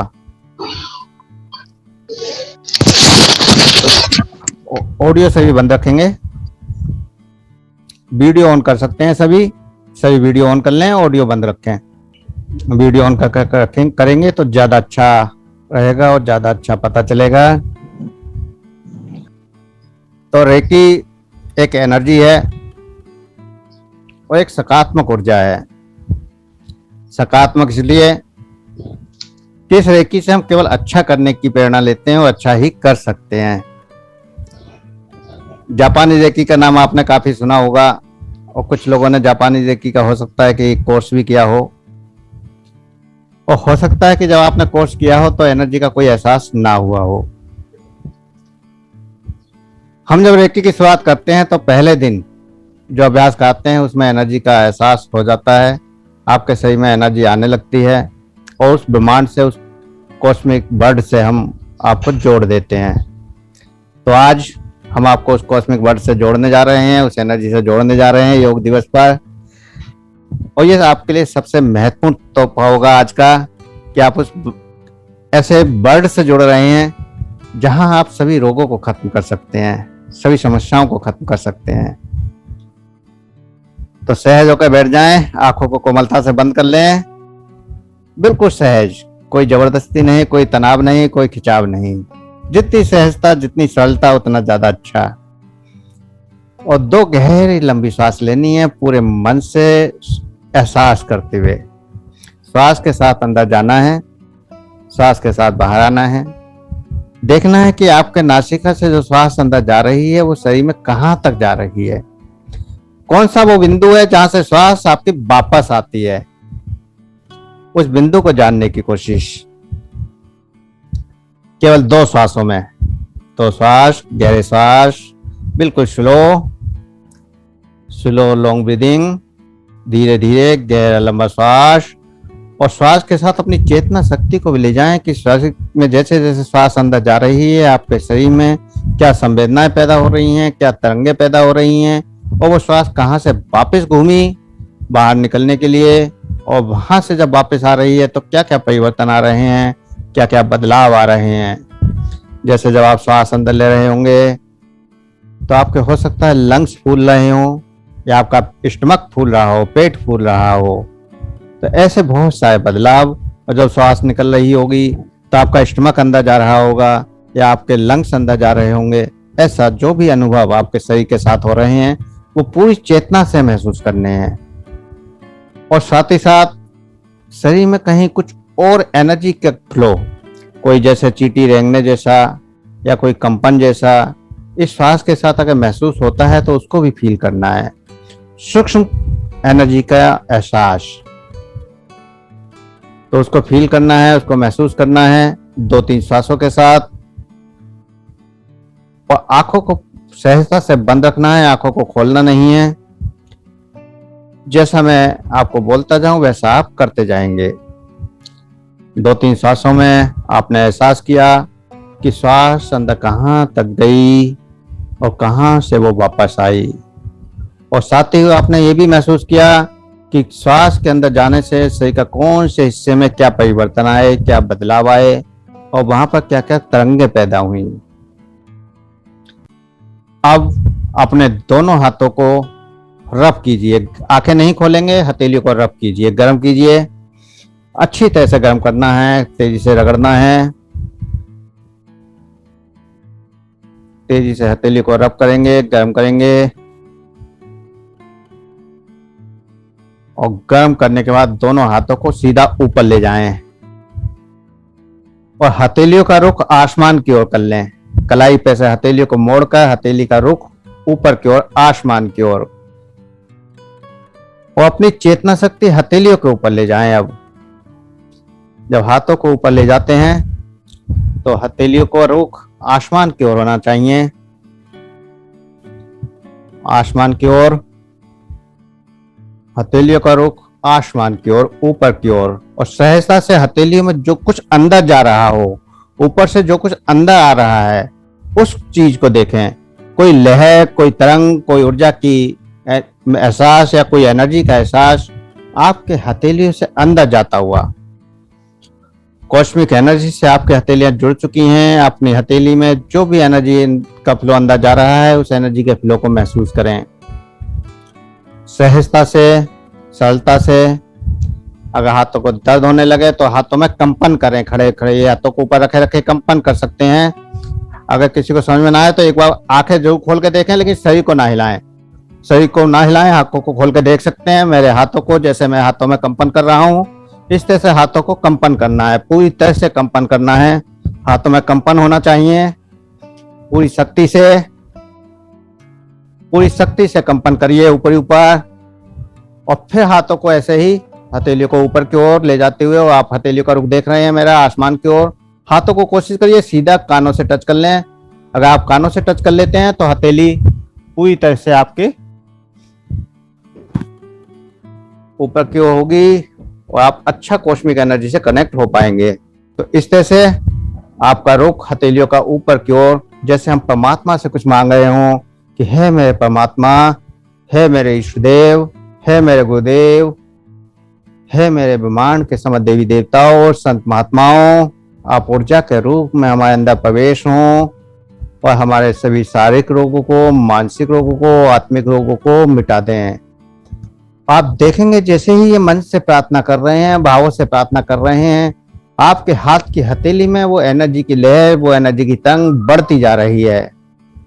पूरी चेतना शक्ति से उस एनर्जी की तरंग को देखें जो आपके हाथ की हथेली में प्रवेश कर रही है। वो आपकी हथेली से होती हुई, कलाई के रास्ते होती हुई, कोहनी के रास्ते होती हुई, कंधों तक पहुंचती हुई, और कंधों से फिर कंठ चक्र पर आती हुई, और कंठ चक्र से ऊपर सिर की ओर जाती हुई और नीचे पैरों की ओर जाती हुई, पूरे शरीर में फैलती हुई। जो भी एनर्जी का एहसास हो रहा है, हाथों को वापस घुटनों पर रख लें, हाथों को घुटनों पर रख लें, मुट्ठी बंद कर लें, मुट्ठी बंद कर घुटनों पर हाथों को रख लें। और सहजता से जो आपके शरीर में एनर्जी आई है, जो हाथों के रास्ते से आपके शरीर के अंदर तरंग आई है, चाहे वो कंपन के रूप में हो, चाहे सर्दी के रूप में हो, चाहे गर्मी के रूप में हो, या फिर किसी तरंग जैसे झंझनाहट हो रही हो, कंपन हो रहा हो, या फिर कोई चींटी की जैसे रेंगने जैसा एहसास हो, कोई एहसास हो, और सही में जिस जगह भी हो रहा हो, पूरी चेतना शक्ति उस जगह लगा दें और देखें कि भी वहां से वो पूरे सही में फैलता हुआ, पूरे सही में बढ़ता हुआ, पूरे सही में एनर्जी का फ्लो तेज होता हुआ। अगर कंपन हो रहा हो तो होने देना है, झंझनाहट हो रही है तो बढ़ने देना है, विचलित नहीं होना है, जो कुछ भी हो रहा है उसको होने देना है। बहुत सहजता से, सरलता से आप वो सब कुछ महसूस कर रहे हैं। एनर्जी का फ्लो बहुत तेजी से आपके अंदर आ रहा है, उस एनर्जी के फ्लो को महसूस करते रहें, एहसास करते रहें और इसको पूरे शरीर में बढ़ने दें। अब अगर आपके शरीर में कहीं असहजता है या कहीं दर्द है तो उस बिंदु पर इस एनर्जी के फ्लो को जाता हुआ महसूस करें कि जो कॉस्मिक एनर्जी आपने शरीर में एब्जॉर्ब की है, वो एनर्जी उस बिंदु पर जा रही है, उस अंग पर जा रही है जहां पर भी आपके दर्द है। अगर घुटनों में दर्द है तो घुटने में जाने दें, कंधों में दर्द है तो कंधे में जाने दें, जहां कहीं भी कोई दर्द हो वहां पर इस एनर्जी को जाने दें और आप देखेंगे कि कुछ देर में वहां का दर्द खत्म होने लगा है, कुछ ही क्षणों में। कोई मेडिसिन इतनी फास्ट काम नहीं करती। मेडिसिन लेंगे, दर्द की टेबलेट लेंगे, 10-15 मिनट बाद वो दर्द धीरे धीरे कम करेगी और 4 घंटे से ज्यादा काम नहीं करती। लेकिन ये कि अगर आप एक बार अपने आप अंदर एक जॉब करके उस अंग तक पहुंचा देते हैं, उस प्रॉब्लम तक पहुंचा देते हैं, तो कम से कम 24 घंटे काम करती है। और जब लगातार उसको लेते हैं तो वो उस ऑर्गन को पूरी तरह से रिपेयर कर देती है, उस हिस्से को पूरी तरह से रिपेयर कर देती है और सेल्स स्तर पर करती है। और फिर सेल्स स्तर के बाद ये सूक्ष्म शरीर पर भी प्रभाव दिखाना शुरू करती है, क्योंकि बीमारी अगर सही से ठीक हो जाए और सूक्ष्म शरीर में बाकी रहे तो फिर बीमारी बाद में वापस आ जाती है। आपने अनुभव किया होगा कि जब तक आप दवाई खाते हैं ठीक रहते हैं और जैसी दवाई बंद की तो फिर बीमारी आ गई।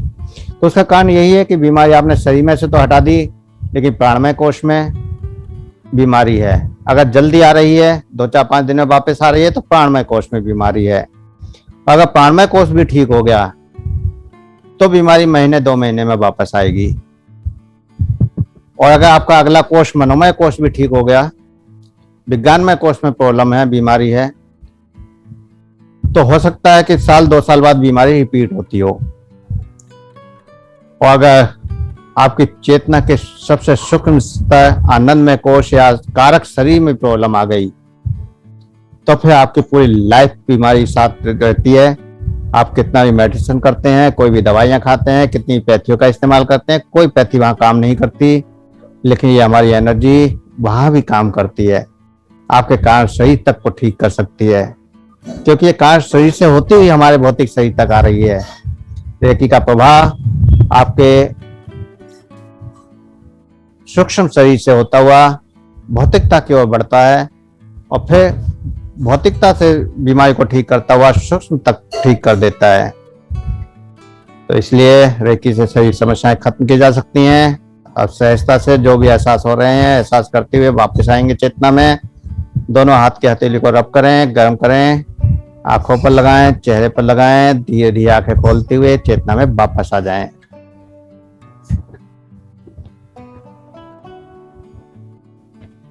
इस एनर्जी से आपको जो भी अनुभव होंगे वो बाद में बात करेंगे।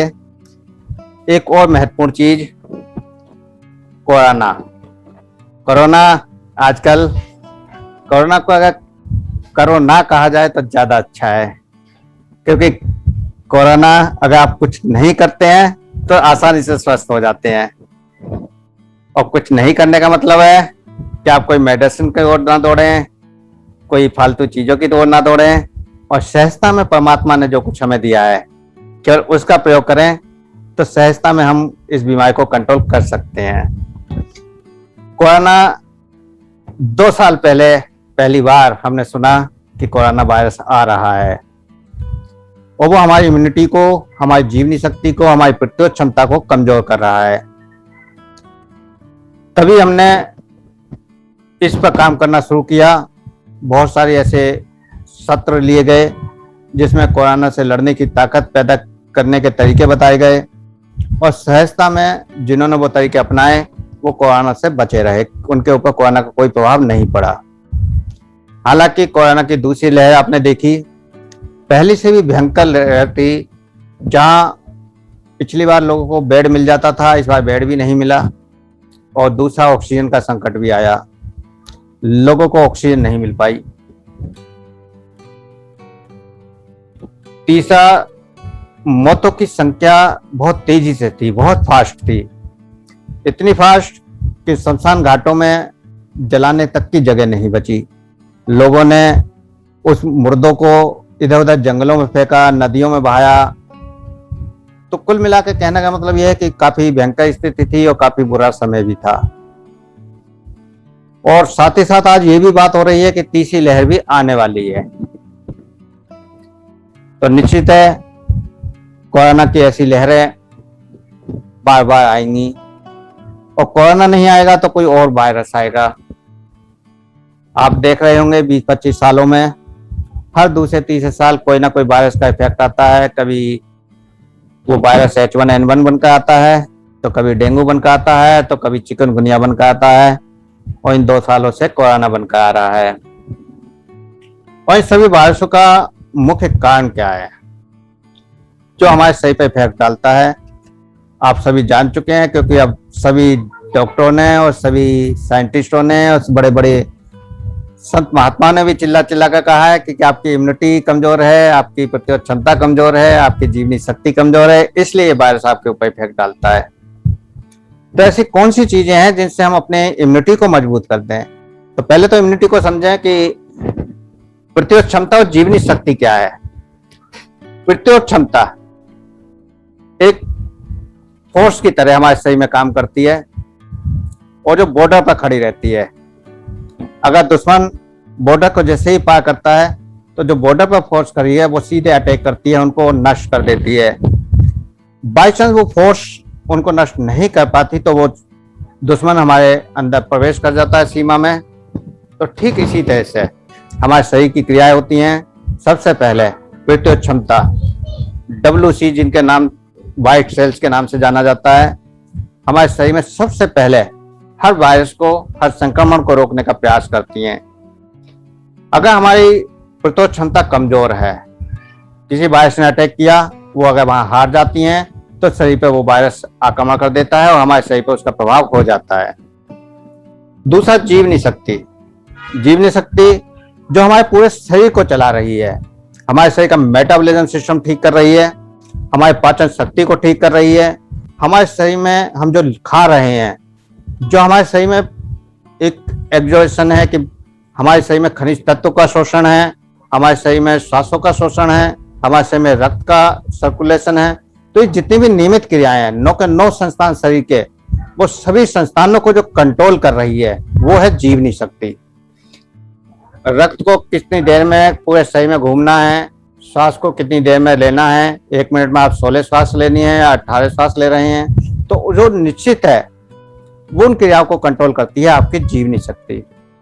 और दोनों ही शक्ति आपके व्यवहार पर, आपके खान पान पर, आपके दिनचर्या पर निर्भर करती हैं। आप अपने जीवन में कैसा आहार ले रहे हैं उसका बहुत महत्वपूर्ण रोल है, और आप अपने जीवन में पूरे दिन में कैसा व्यवहार कर रहे हैं उसका भी काफी प्रभाव है। तो व्यवहार, नकारात्मक प्रभाव, अगर आप माइंड में हमेशा नकारात्मक सोचते हैं, नकारात्मक विचार आपके मन में आते हैं, कहीं कोरोना मुझे ना हो जाए, कहीं कोरोना मुझे इफेक्ट ना डाल दे, कहीं ऐसा ना हो जाए, कहीं वैसा ना हो जाए, तो जैसे ही आपके माइंड में ये बात आती है कि कोरोना बहुत तेजी से फैल रहा है, बहुत मौतें हो रही हैं, आप रोज सुन रहे हैं कि आज पड़ोसी की मौत हो गई, आज मेरे उस मित्र की मौत हो गई, आज मेरे परिवार में कुछ घट गया ना घट गई, तो उन बातों से आपके अंदर जो नकारात्मक बीज पैदा हो रहे हैं वो नकारात्मक बीज आपको बीमार करने में सहायक होते हैं। वो आपकी प्रतिरोधक क्षमता को खत्म करते हैं, आपकी जीवनी शक्ति को खत्म करते हैं। तो सबसे पहले आपको उन विचारों को बदलना है। जो घटना घट गई वो घट गई, आप उसे नहीं बदल सकते, लेकिन उस घटना के बीजों को अपने अंदर क्यों पनपा रहे हैं, अपने अंदर क्यों पैदा होने दे रहे हैं। अगर कोई बीज आप अपने अंदर डालेंगे तो जरूर है कि वो वृक्ष बनेगा ही बनेगा। आज आपने अपने अंदर डाल लिया कि मेरे अंदर बीमारी है, तो निश्चित रूप से आपको बीमारी हो जाएगी, ये पक्का है। और इसी तरह से आधे से ज्यादा पेशेंट मेरे पास जो आते हैं, मैं देखता हूं केवल मन से बीमार होते हैं। आज के समय में कम से कम 90% पेशेंट मेरे पास जितने जो आते हैं, जो मन के रोगी हैं, उनको केवल एक बार अगर उनके मन में विश्वास दिला दिया जाए कि आपको कोई बीमारी नहीं है, तो वो निश्चित रूप से तुरंत ठीक हो जाते हैं। मेरे पास ऐसे ऐसे पेशेंट आते हैं कि जो वर्षों से दवाइयां खा रहे हैं और ठीक नहीं होते, लेकिन 1 घंटे की हीलिंग लेके उनके मन में सकारात्मकता भर के, इस कदर उनको संवेदनाओं को जागृत करके, उनकी तरंगों को जागृत करके इतना पॉजिटिव बना दिया जाता है कि उसके बाद वो तुरंत कहते हैं कि अब मुझे कोई प्रॉब्लम ही नहीं है, और वर्षों की दवाइयां एक तुरंत बंद हो जाती हैं और फिर वो हमेशा ठीक रहते हैं। तो ये कोई बड़ी बात नहीं है। आप वर्षों के रोगों को 1 घंटे में ठीक कर सकते हैं अगर आपके अंदर सकारात्मकता को भरने की पावर है। तो सबसे रोगों का मुख्य कारण है आपका विचार। आप अपने विचारों को देखें, अपने विचारों में सकारात्मकता लाएं। अगर आप पूर्ण रूप से सकारात्मक हैं तो कोरोना क्या, कोई भी वायरस आपका कुछ नहीं कर सकता। जो वायरस पीछे हो चुके हैं वो भी, और जो आने वाले हैं वो भी, क्योंकि निश्चित वायरस तो आते रहेंगे। एक खत्म होगा दूसरा, दूसरा खत्म होगा तीसरा, क्योंकि सृष्टि वायरसों से भरी पड़ी है। और ऐसा भी नहीं था कि कोरोना वायरस पहले नहीं था, सृष्टि के आरंभ से हर वायरस इस ब्रह्मांड में पैदा है। वो बात अलग है, वो निष्क्रिय रूप में था और कभी भी वो सक्रिय हो सकता है। तो ऐसे हजारों लाखों करोड़ अरबों वायरस आज भी इस हवा में, इस वायुमंडल में घूम रहे हैं।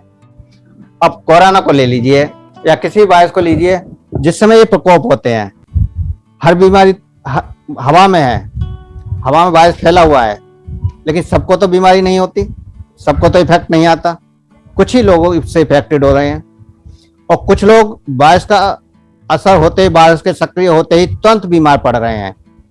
कुछ लोग 10-5 दिन में बीमार पड़ रहे हैं, कुछ महीने 2 महीने बाद बीमार पड़ रहे हैं, कुछ 6 महीने बाद बीमार पड़ रहे हैं, और कुछ लोग बीमार पड़ते ही नहीं।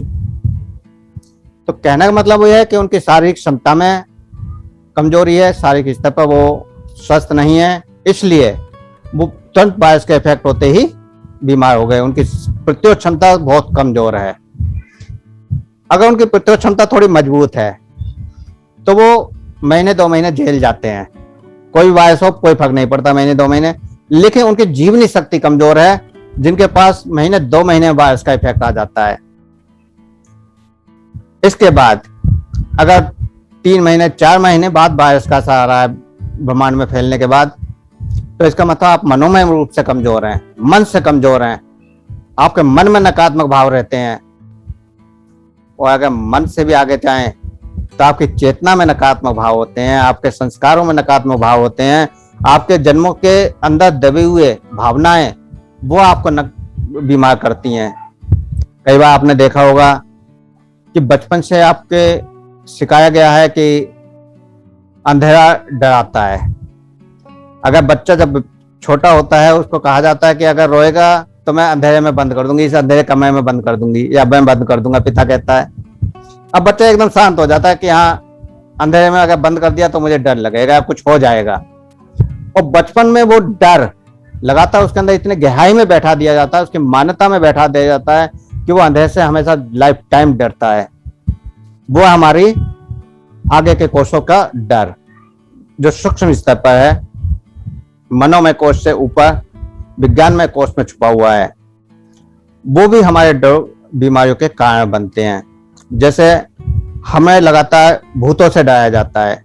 बचपन से कहा जाता है कि अगर तुम इस चीज को नहीं खाओगे तो भूत आ जाएगा, भूत ले जाएगा, तुमने ये काम नहीं किया तो फलाना भूत आएगा और वो ले जाएगा तुमको। तो वो डर जब बड़े हो जाते हैं या कुछ एज बढ़ती है और अचानक कोई डर सामने आ जाए, कोई परछाई भी देख ले, वो जैसे कहीं पर कुर्ता टंगा हुआ है कमरे में और कमरे में अंधेरा है और अचानक वो बच्चा उस कमरे में घुस जाए तो वो जो कुर्ता टंगा हुआ है उस कुर्ते को देख कर कहता है यहाँ तो कोई आदमी खड़ा हुआ है और ये तो कोई भूत है यहाँ, और वो तुरंत बीमार पड़ जाता है क्योंकि आपने उसके अंदर वो बीज बो दिया था। और जैसे ही वो बीज पनपने का मौका मिला वो तुरंत पौधा बन गया और फिर वृक्ष बनकर फिर आप लोग भक्तों के यहाँ, तांत्रिक के पास, ज्योतिषियों के पास और न जाने कहाँ कहाँ भटकते हैं। और उसी आदमी को जब लाइट जलाकर दिखा दिया जाता है कि ये देखो ये कुर्ता है, तो उसका डर वो खत्म हो जाता है, तुरंत उसके मन का वो भूत खत्म हो जाता है, चाहे वो 6 महीने का हो चाहे साल भर का हो। तो उस तरह से हम अपने विचारों को कैसे प्रभाव डाल रहे हैं, कैसे हम अपने आप को बीमार कर रहे हैं, ये सब आपको समझना बहुत जरूरी है। और ऐसी ही सारी बातें हम रेकी में सिखाते हैं। और भी रेकी के अलावा बहुत सारे ऐसे कोर्स हैं, जैसे एक कोर्स हमारा है कि मन के ऊपर तो बहुत सारे कोर्स हैं हमारे, एनर्जी के ऊपर भी बहुत सारे कोर्स हैं। तो इसी तरह के कोर्स हम लगातार करते रहते हैं। आप भी कभी जुड़िएगा, आप भी उनको अनुभव करिए, अपनी बीमारियों को खत्म करिए, अपने मन को समझिए, अपने आप को समझिए। सबसे जरूरी है स्वयं को समझना। अगर आपने स्वयं को जान लिया कि आपके अंदर क्या सही हो रहा है क्या गलत हो रहा है, तो समझ लीजिए आप सब कुछ समझ गए। किसी डॉक्टर की जरूरत नहीं है और किसी तांत्रिक की जरूरत नहीं है, किसी मांत्रिक की जरूरत नहीं है, किसी ज्योतिषी की जरूरत नहीं है, किसी की भी आपको जरूरत नहीं है अगर आपने स्वयं को समझ लिया। और हमारी जो सुबह मॉर्निंग की क्लास होती है टोटल, उसमें यही हम सिखाने की कोशिश करते हैं कि आप स्वयं को कैसे जानें, स्वयं को कैसे समझें। और काफी साधक जो लगातार मुझसे 6-7 महीने से कोई लगातार क्लास चल रही है, अब तो 7वां महीने 6ठा महीना पूरा होने वाला है, उन लोगों को पूछिएगा आप कि कैसे वो बदलाव आए हैं उनके अंदर, अद्भुत बदलाव। और ऐसे ऐसे जो 20 गोलियां खा रहे थे वो उनकी दवाइयां बंद हो गई बिना कुछ करे, बिना कुछ एक्स्ट्रा और कुछ जाने। तो ऐसी बहुत सारी घटनाएं घटती हैं। आप अपने आप को कंट्रोल कीजिए, अपने आप को जानिए, और उसके लिए आप सुबह का मेडिटेशन जो 5 से 6 चल रहा है आजकल, उसको आप ज्वाइन करिए। इसी के साथ कुछ ऐसी चीजें हम आपको बता रहे हैं जिससे कोरोना जैसे सभी वायरस से बचा जा सकता है। जैसे एक काढ़ा बहुत सहज है, आम चीजें हैं, और अगर आप उसको इस्तेमाल करते हैं तो आपकी प्रतिरोधक क्षमता काफी मजबूत रहती है, आपकी जीवनी शक्ति मजबूत रहती है। थोड़ा सा अदरक, पुदीना, अजवाइन, तुलसी, इसको पानी में उबालना है। उबालने के बाद जब अच्छी तरह से उबल जाए चाय की तरह, उतार लीजिए, 2 मिनट रोकिए, उसमें थोड़ा सा नींबू डाल लीजिए, शहद डाल लीजिए, और टेस्ट में चाहे तो काला नमक भी डाल सकते हैं। और उसको गुनगुना कर ही पीना है, सिप करके पीना है। आप इस काढ़े को पिएंगे, आप देखेंगे कि आपकी खांसी, जुकाम, लंग संबंधी संक्रमण, गले के संक्रमण तुरंत खत्म होने शुरू हो जाते हैं। वायरस का असर ज्यादातर आपके कंठ पे होता है, और सबसे पहले ये कंठ को ही ठीक करता है। कंठ के ही संक्रमण को खत्म कर देता है, आपके इम्यूनिटी पावर को बढ़ा देता है, आपकी जीवनी शक्ति को मजबूत कर देता है, आपका मेटाबॉलिज्म सिस्टम ठीक होने लगता है। पुदीना आपके संक्रमणों को रोक देता है। अदरक आपकी पाचन शक्ति को ठीक कर देती है। तुलसी आपके अंदर एनर्जी बढ़ा देती है, इम्यूनिटी पावर को बढ़ा देती है। अजवाइन जो कमजोरी से आपके अंदर दर्द आते हैं उनको ठीक कर देती है। नींबू विटामिन सी, उससे आपकी प्रतिरोध क्षमता बढ़ती है। तो शहद आपको एनर्जी देता है। तो कुल मिला के ये 5 ही चीजें आपके शरीर को पूर्ण रूप से स्वस्थ कर देती हैं और आधे से ज्यादा कोरोना के पेशेंट केवल इसी फार्मूले से ठीक हो गए। उन्हें और ऐसा कुछ करने की जरूरत ही नहीं पड़ी। जैसे ही उन्हें लगा कि यहाँ कुछ ऐसा हो रहा है, काढ़ा पीना शुरू कर दिया, 4-5 दिन में वो ठीक हो गए। और यहाँ बहुत सारे ऐसे पेशेंट भी हैं जिनको कोरोना डिक्लेयर हो गया था और वो 5-6 दिन में ठीक हुए, जबकि हॉस्पिटल में जाके पेशेंट 15 दिन 20 दिन के बाद वापस आया। तो है यहाँ पर अभी तो ऐसे बहुत सारे चमत्कार होते हैं छोटी चीजों से और सहज तरीके से। लेकिन जरूरत है आपके विश्वास की भी। आप कितना विश्वास करते हैं, कितनी आपके अंदर श्रद्धा है किसी चीज को करने की। जितनी आप श्रद्धा और विश्वास से स्वीकार करेंगे उतना जल्दी लाभ भी होगा, क्योंकि जितनी भी चीजें हैं आपके विश्वास पर निर्भर करती हैं। अगर आप विश्वास करते हैं ये भूत हैं तो चाहे तो भूत नजर आने लगते हैं, और आप चाहे तो देखते हैं कि देवता हैं तो देवता नजर आने लगते हैं। ऐसे ही आप अगर स्वयं नकारात्मक हैं, आपके मन में हमेशा चलता है कि मैं इसकी बेईमानी कर लूं, उसकी बेईमानी कर लूं, तो निश्चित है आपको चारों तरफ बेईमान नजर आते हैं। और अगर आप अपने आप में ईमानदार हैं तो आपको बेईमान कहीं नजर ही नहीं आएंगे। अगर आप स्वयं में अच्छे हैं तो पूरा संसार अच्छा हो जाता है। तो केवल विश्वास, जहां आप विश्वास करते हैं वहां आपकी सफलता शुरू होने शुरू हो जाती है। तो इसी कड़ी में एक और फार्मूला मैं आपको दे देता हूं। 10 ग्राम फिटकरी और 10 ग्राम सुहागा और 10 ग्राम लौंग, तीनों चीजों को भूनना है अलग अलग। फिटकरी को तवे पर डालिए, वो फूल जाएगी, पानी बनेगी पहले, फिर वो सूख जाएगा, फूल जाएगी। ऐसे सुहागे को डालिए, वो भी पानी बनेगा, पानी बनने के बाद वो भी फूलेगा, सूख जाएगा। और लौंगों को थोड़ा सा भून लेना है, ज्यादा फूक जलाना नहीं है, लेकिन भून लेना है, हल्की से लाल जो है उसमें थोड़ा कालापन सा आ जाए हल्का सा। और फिर इन तीनों चीजों को पीस के रख लीजिए। 10 खुराक बनाइए, क्योंकि कोरोना जैसी बीमारियां जितने भी वायरस अब तक आपने देखे हैं या सुने हैं उनमें फीवर आता है, और फीवर ऐसा आता है कि फिर वो ठीक होने का नाम नहीं लेता। इस फार्मूले से हर पेशेंट का फीवर मैंने ठीक किया है। और पहली बार फ्लैग के ऊपर इसका इस्तेमाल किया था मैंने, अब से करीब 15-16 साल पहले, शायद ये बात रही होगी, बल्कि ज्यादा हो गए, 97-98 के आसपास फ्लैग की बीमारी खूब चली थी, बहुत जोर शोर से। उस समय मैंने इस फार्मूले का इस्तेमाल किया, और फ्लैग का जो बीमारियों में लोगों को परेशानी होती थी, जो दर्द खत्म नहीं होते थे घुटनों के, वो उससे धीरे धीरे फीवर खत्म हुआ, घुटने के दर्द खत्म हुए। उसके बाद फिर चिकनगुनिया आया, H1N1 आया, और भी बहुत सारे वायरस आ चुके हैं। उस सब पर फिर लगातार इस फार्मूले का प्रयोग किया और हर बार सफलता मिली। और इस बार कोरोना पे भी बहुत लोगों पर प्रयोग किए गए हैं, उनमें से बहुत सारे लोग यहाँ पर स्वयं भी हैं जिन्होंने उसको प्रयोग किए हैं और उसके रिजल्ट लिए हैं। जो फीवर अस्पताल की मेडिसिन, एलोपैथिक मेडिसिन लेने के बाद भी कंट्रोल नहीं हो रहा था, इस फार्मूले से 10 पुड़ियों से केवल ठीक हो गया। तो ऐसी बहुत सारी चीजें हैं जिनको आप अपनाइएगा। अभी मेरी बाद में हाँ, 1 मिनट बस जी एक दो चीजें दे देता हूँ जो भी है। तीसरा सबसे पावरफुल आपको एनर्जी का फार्मूला दे देते हैं, जिससे आप चाहे पूरे दिन भोजन ना भी करें तो भी चलेगा, क्योंकि आप जितना ज्यादा खाते हैं उतने ज्यादा बीमार पड़ते हैं। और कोरोना जैसी बीमारी या कोई भी वायरस का संक्रमण है तो सबसे पहले आप खाना बंद कर दीजिए। रोटी खाना बंद कर दीजिए, चावल खाना बंद कर दीजिए, पकी दालें खाना बंद कर दीजिए, पकी सब्जी खाना बंद कर दीजिए।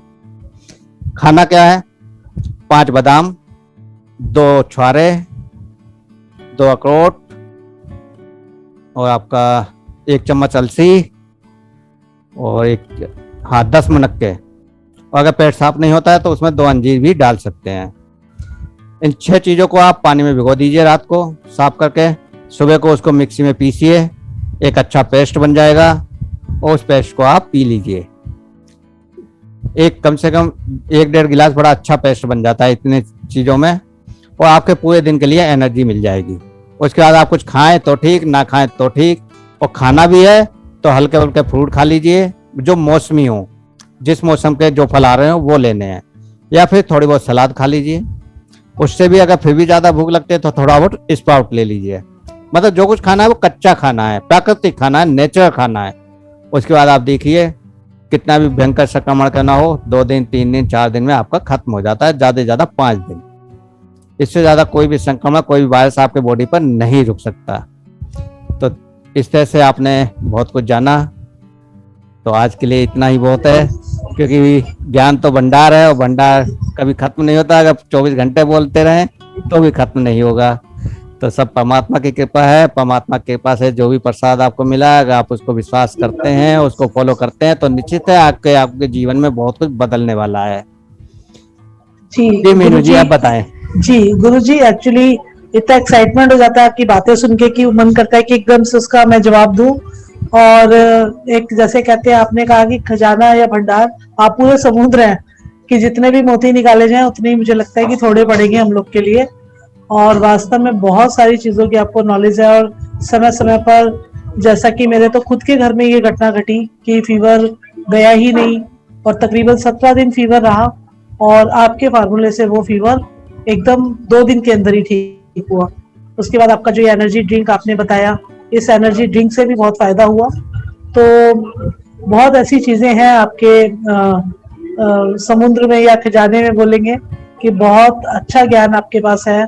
उससे हम समय समय पर लेते रहते हैं और बहुत हमें उसका फायदा भी मिलता है। तो ये तो साक्षात हमने लिया है उसका लाभ, तो हमें पता है कि वास्तव में बहुत बहुत फायदेमंद चीज है कि जो हमने हजारों रुपए की दवाइयाँ पैसा खर्चा करके भी हमें उसका कोई रिजल्ट नहीं मिला, वो आपके एक छोटे से मुश्किल से 10 या 12 रुपए का खर्चा और फीवर एकदम गायब। तो 10 रुपए का भी खर्चा नहीं है। हाँ बिल्कुल। और इसका मैंने 2-3 लोगों को और भी बताया, किसी के हजारों लोगों पर परीक्षण किया गया है। बिल्कुल, बहुत उनको भी बहुत फायदा हुआ और बड़े हैरान थे वो इस फार्मूले के बाद। 20 साल से प्रयोग हो रहा है ये। जी, विश्वास, आपकी इम्यूनिटी पावर, आपकी जीवनी शक्ति और उस एनर्जी का खेल अगर आप समझते हैं तो आपके ऊपर किसी भी चीज का कोई प्रभाव नहीं पड़ता। हाँ जी, हाँ जी। मैंने भी ये फार्मूला आजमाया था मेरे ऊपर, और लेकिन मैंने तो सिर्फ फिटकरी का आजमाया था, तीनों चीज नहीं मिलाई थी मैंने।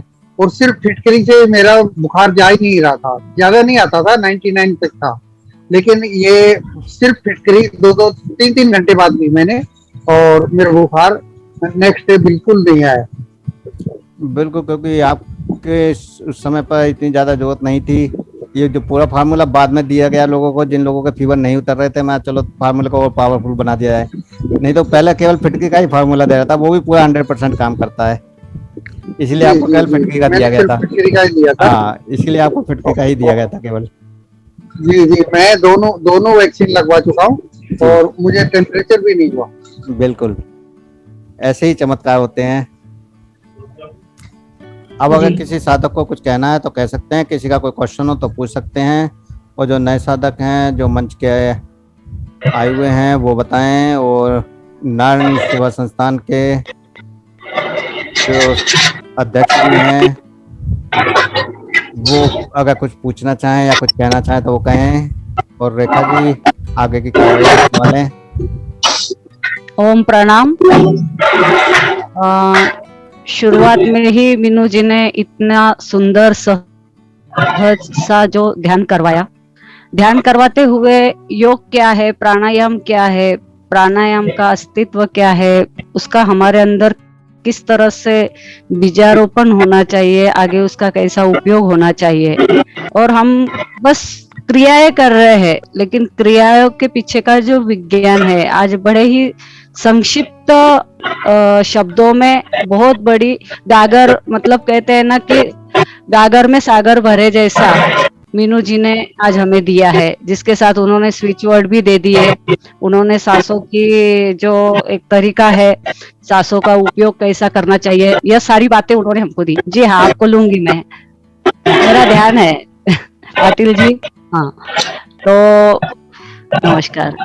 तो मीनू जी ने हमें बहुत ही सुंदर तरह से आज योग दिन को सार्थ करते हुए आज कहते हैं ना कि ऐसे लग रहा है कि हम योग गंगा में स्नान कर रहे हैं। जैसे कुंभ में लोग कुंभ का स्नान करते हैं, नदियों का स्नान करते हैं, तीर्थों का स्नान करते हैं, समुद्र स्नान करते हैं, इस तरह आज हम लोगों ने योगा स्नान किया है और ये जीवन के लिए बहुत जरूरी है। हमारे पास विषय था कि जैसे कि हम योग कर रहे हैं, प्राणायाम कर रहे हैं, हम वैश्विक ऊर्जा ले रहे हैं, उसका उपयोग कर रहे हैं, लेकिन ये सब कुछ करते हुए इसके लिए जो लगने वाली जो शक्ति है, वह शक्ति, वह ऊर्जा, वो हम कहाँ से लाए।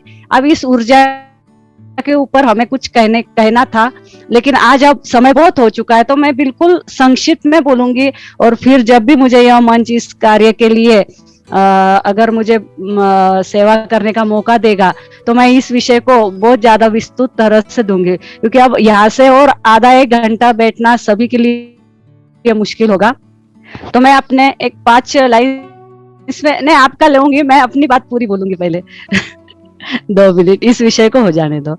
तो हमारा आज का विषय यह है कि हमें योग करना है, प्राणायाम करना है, हमें सारी ऊर्जा लेनी है, हमारे शरीर को हमें किस तरह से रखना है। पर इसके लिए आने वाली ऊर्जा है, यह हम कहाँ से लेते हैं। मस्तिष्क की ऊर्जा जो होती है हमारे विचारों से होती है, और हमारा शरीर जो है यह आहार का है। तो हमारा आहार कैसा होना चाहिए, तो हमारा आहार जो है वह शुद्ध शतायुषी, हमें जैसे शतायुषी ईश्वर ने हम सबको 100 वर्ष का सांसें देकर भेजा है, लेकिन हम इसका उपयोग कैसा कर रहे हैं उसके ऊपर हम हमारा जीवन जी रहे हैं। तो ईश्वर ने तो हमें जब जीवन दिया तो उसके साथ अमृतमय आहार भी दिया, प्राकृतिक आहार भी दिया, पर हम सच में क्या उस प्राकृतिक आहार को ले रहे हैं क्या। जो व्यक्ति जीवित आहार का सेवन करता है, प्राकृतिक आहार का, जो जैसा है उसी तरह से उसका सेवन अगर हम करते हैं, तो वह हमारे शरीर के लिए सबसे बलवान, सबसे तेजवान, सबसे वीर्यवान करने वाला वह अन्न बनता है। हमारे शरीर में जो सप्त धातु होते हैं और हमारे प्रकृति में जो सप्त रस भरे हुए हैं, हमारी जीवा के ऊपर भी, जैसे हमारे पंच ज्ञानेंद्रिय, पंच कर्मेंद्रिय, पंच जनेंद्रिय, पंच जो हमारे जो इंद्रिय है, चखने वाले, सुगंध वाले, नाक, कान, जीवा, स्पर्श, ये जो सब है, तो ये सारे जो है ये काय से काम करते हैं, तो ये यह प्रकृति की ऊर्जा से ही काम करते हैं। और ये ऊर्जा हमें कहाँ से मिलती है, इस सात्विक आहार से मिलती है। तो हम प्रकृति का आहार जब जैसा है वैसा लेते हैं, तो हम निश्चित ही हम बहुत ही ज्यादा स्वस्थ रहते हैं, हम बहुत ही ज्यादा निरोगी रहते हैं। उसके बाद में आहार आता है, वह आता है कि जो ये जो आहार होता है, सबसे मूल तो प्रथम वाला जो आहार होता है, ये हमें सब फल, फ्रूट, कच्ची सब्जियां, कंद, मूल, इन सब से मिलता है। जैसे अंगूर हो गए, पपीता हो गया, सारे फल इसमें आ गए, तो इससे हमें मिलता है। दूसरा वाला जो आहार होता है ना, वो होता है अंकुरित आहार, कि जिसे भिगो के उसे अंकुर कर दिया जाए, फिर उसमें सारे हमारे जो हम सप्त धान्य बोलते हैं, गऊ, ज्वारी, बाजरा, ये भी उसमें ही आ जाता है। तो इनको है तो आप भिगो दो, इनको अंकुरित कर दो, और इनको थोड़ा सा अगर हम उबाल लेते हैं तो फिर ये भी आहार हमारे लिए अच्छा होता है। लेकिन इसमें कंडीशन ये है कि आजकल क्या हो रहा है, मम्मी बड़ी स्मार्ट हो गई है, ये सारा भिगो तो देती है, अच्छा अंकुरित कर देती है, पर उसके अंदर इतना क्या क्या क्या क्या क्या क्या काट काट के डाल देती है, सॉस डाल देती है, उसके अंदर वो क्या चाइनीज वाले वो अलग अलग अलग से फ्लेवर्स डाल देती है, और बस फिर उसको एक विदूषक बना देती है मेरी भाषा में। मतलब जो हमारा सुंदर सौंदर्य है ना, उसको इतना मेकअप कर दिया जाता है कि फिर वो विदूषक दिखने लग जाता है। मेरी वाणी थोड़ी ऐसी होती है बीच बीच में। तो इस तरह से वो जो आहार होता है, तो उसका मूल जो मतलब कहने का तात्पर्य क्या है कि उसके अंदर जो बाकी की चीजें इस तरह से डाल दी जाती है, उबाल के, सेक के, यूट्यूब, तो उसे हमें वैसा नहीं लेना है। या उसमें फिर तेल डाल दिया जाता है, नमक मिर्ची डाल दिया जाता है, तो ये तेल, नमक, मिर्ची, ये जो है ना, ये सब मतलब है तो ये अप्राकृतिक हो जाते हैं, तो उसको अप्राकृतिक बना दिया जाता है। तो हमें वो प्राकृतिक ले लेना है। तीसरा आहार है तो हमारे घर में जो दाल सब्जी बनती है, तो यह दाल सब्जी रोटी ये भी खाना ठीक है। तो यह खाना भी कैसा होना चाहिए कि खाना बनने के बाद 2 से 3 घंटे में खाना चाहिए, और इसमें भी बहुत ज्यादा तला भुना नहीं होना चाहिए। और चौथा अन्न, जिसे हम मृत अन्न बोलेंगे, आज हम अन्न की रोज मृत्यु कर रहे हैं और उसे खा रहे हैं, और वो मृत अन्न मतलब हमारा फास्ट फूड, उसके अंदर पाव भाजी आ गई, गोलगप्पे आ गए, कचौड़ी वगैरह, ये जो सारा है, हम कहते हैं ना मैं तो कुछ नहीं बस 2 फल के सुबह खाता हूँ, दोपहर में कचौरी खा लेता हूँ, शाम में थोड़ा सलाद गोलगप्पे के साथ खा लेता हूँ, रात्रि में है तो आइसक्रीम खा लेता हूँ। मतलब हम खा क्या रहे हैं, और मैं बस 2 फल के खा रहा हूँ और फिर मैं इतना मोटा हूँ। तो ये जो है तो देखिएगा कि ये मृत आहार हमें मोटापे की ओर ले जा रहा है। आचार्य जी ने बहुत सारी बातें इसमें बोल दी है कि हमारे सात्विक आहार के अंदर जैसे फल आते हैं, वैसे ड्राई फ्रूट भी आते हैं, सूखा मेवा भी आता है। तो सबसे महत्व की बात मैं यही बोलूंगी, निसर्ग ने हमें, प्रकृति ने हमें जैसा दिया है वैसा खाना, वह है 1 नंबर का सात्विक आहार। उसके बाद में आता है अंकुरित आहार, उसके बाद में आता है ताजा भोजन, और उसके बाद में आता है मृत भोजन। हमें अगर हमारे शरीर को स्वस्थ रखना है तो यह सारा आहार हमारे इसमें आता है। अब ये आहार हमारा कितना भी शुद्ध हो, यह हमारे शरीर को तब ही गुण देगा जब हमारे विचार भी शुद्ध। तो हमारे मस्तिष्क का भी आहार होता है कि क्या हमें दिन भर किसी पे गुस्सा करना जरूरी है, क्या दिन भर हमें प्यार करना जरूरी है, क्या हमें दिन भर किसी की कमियां निकालना जरूरी है, क्या हमें दिन भर किसी को ताने देना जरूरी, क्या हम सारा दिन दूसरों की हेल्प लेते बैठे अपने काम हम नहीं कर सकते। जितना हो सके हमारा पानी पीने के लिए पानी है, हमारे कपड़े है, हमारी जो भी छोटी बातें हम घर में मम्मी को, पत्नी को, दादी को बोलते हैं, क्या तुम्हें काम है, घर में क्या करती हो, यही तो काम होता है, तुम्हें 1 गिलास पानी नहीं दिया जाता क्या। लेकिन आप सुबह से लेके शाम तक अगर कोरोना काल में सब लोग घर में बैठे हो तो देखिएगा कि गृहिणियां क्या करती है। और बहुत सारी गृहिणियां तो घर का काम करते हुए बाहर का भी कार्य करती है, वो 2 जिम्मेदारी करती है। आप एक ऑफिस का काम करके आके इतना थक जाते हो, उसको कभी छुट्टी नहीं मिलती है। आज कोरोना काल में आपको छुट्टी मिल गई है, आप घर बैठे काम कर रहे हो, लेकिन गृहिणी को कभी छुट्टी नहीं मिली है। तो कहने का यहाँ पे आज विषय यही रहेगा। इस विषय को हम बहुत आगे विस्तृत से करेंगे कि हमारे जो सप्त धातु होते हैं, यह सारे प्रोटीन हुआ, कैल्शियम हुआ, फास्फोरस हुआ, ये जो सारी बातें हैं यह हमारे शरीर के लिए बहुत ज्यादा आवश्यक है। इसका हम विस्तृतीकरण करेंगे तो फिर प्रोटीन कैसे मिलेगा, कैल्शियम कैसे मिलेगा, खनिज कैसे मिलेगा, तो ये बहुत बड़ा विषय बनता है। तो मैं अपनी इस बात को संक्षिप्त में यहाँ कहती हूँ कि प्राकृतिक आहार का, विहार का आप उपयोग करें, और इसके ऊपर का लेक्चर हम और कभी करेंगे।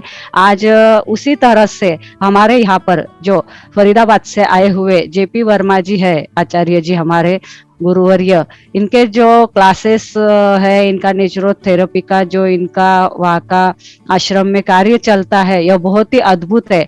और हमारी जो ऋषि मुनियों ने दी हुई शक्तिपात स्वरूप, गुरु ने शिष्य को आशीर्वाद स्वरूप दी हुई जो एक प्रक्रिया है, जिसे आज रेकी नाम से प्रसिद्ध है, यह गुरु शिष्य के अंदर किया, मतलब शिष्य ने जो भी अभ्यास किया है, शिष्य ने जो भी गुरु सानिध्य में सीखा है, और वह भी एक दिन गुरु स्वरूप में आगे उस चीज को यहाँ पर प्रकृति में बांटे, उसके लिए गुरु अपना वरद हस्त उसके मस्तिष्क पे रखता है, उसको हम शक्तिपात कहते हैं, उसे हम आशीर्वाद बोलते हैं। तो वह शक्ति प्रदान की प्रक्रिया को ही रेकी बोला जाता है, और वह अद्भुत प्रक्रिया यहाँ पर सिखाई जाती है, उसका उपयोग कैसा करना है। और वह सिर्फ है तो ऐसा नहीं है कि कोई ज्योतिष है, कोई बहुत बड़ा साधक है, कोई साधु बन जाएगा क्या, कोई उपासक है, उसने ही करना है। यह एक गृहिणी कर सकती है, एक व्यापारी कर सकता है, बिजनेसमैन, एक जॉब करने वाला व्यक्ति कर सकता है कि आपके शरीर को, आपके स्वास्थ्य को, आपके बिजनेस को, आपके घर के वातावरण को, आपके वास्तु को, आपके जहाँ पे आपका कार्यालयीन वास्तु है वहां की वास्तु को पॉजिटिव बनाने के लिए, निरोगी बनाने के लिए इस प्रक्रिया का, इस कॉस्मिक एनर्जी का उपयोग किया जाता है। और जैसे कि हमारे पहले देखिएगा कि छोटे बच्चों की नजर उतारी जाती थी, आज भी दुल्हन को बोलो या घर की बहू बेटी को अगर त्योहार बार में तैयार होती है तो उसे कहते हैं जरा काला टीका लगा लेना, नजर ना लग जाए। और उसके फिर अगर वो बोले मारो तो माथो दुखे, मारे तो यान हुए वैन हुए, तो फिर हमारी जो दादी जी होती है तो वो राई लून लेती है, उस पे से उतारती है। हमारी बेटी जब ससुराल से प्रथम बार पियर में आती है तो घर की माताएं जो है तो पानी का लोटा लेती है, एक रोटी लेती है, उसके ऊपर से उतारती है, रोटी एक तरफ और पानी एक तरफ फेंकती है। यानी कि क्या करती है, ये उसका ओरा क्लीनिंग करती है। तो यहाँ पे हमारे यहाँ ओरा क्लीन कैसे किया जाता है, यह एक इसके पीछे का विज्ञान क्या है। हमारे पूर्वज कोई मूर्ख नहीं थे, उनको कोई काम नहीं थे, ऐसा नहीं था। हर विज्ञान को उन्होंने हमारी प्रकृति में, हमारे जीवन में उन्होंने ढाल दिया था। तो वही रहस्य को यहाँ पे बताया जाता है। और हमने देखा है कि बीच की जो हमारी पीढ़ी थी ना, उनको इस बारे में ज्यादा पता नहीं था। तो वो कहती थी कि मतलब बच्चियों को बचपन से जो एक संस्कार मिले, सास नाम का प्राणी बड़ा भयानक होता है। तो बीच की हमारी पीढ़ी ऐसी गई कि सास ने कितना भी अच्छा बोला तो उनको बुरा लगता था। और मैं अब बड़ी हो गई हूँ तो मैं अब माँ का भी नहीं सुनूंगी। तो बच्चियों को लगता था कि हम बड़े हो गए, अब हमें माँ बाप की भी नहीं सुनना है। तो क्योंकि उनकी बात उनका भी दोष नहीं है, उनके मम्मी ने उनको, उनकी सास ने उनको उसके पीछे का कारण नहीं बताया था। लेकिन आज की पीढ़ी हमारी जागरूक है, आज की पीढ़ी हमारी सुशिक्षित है, वो हर बात के पीछे कहती है ऐसा क्यों बोलो।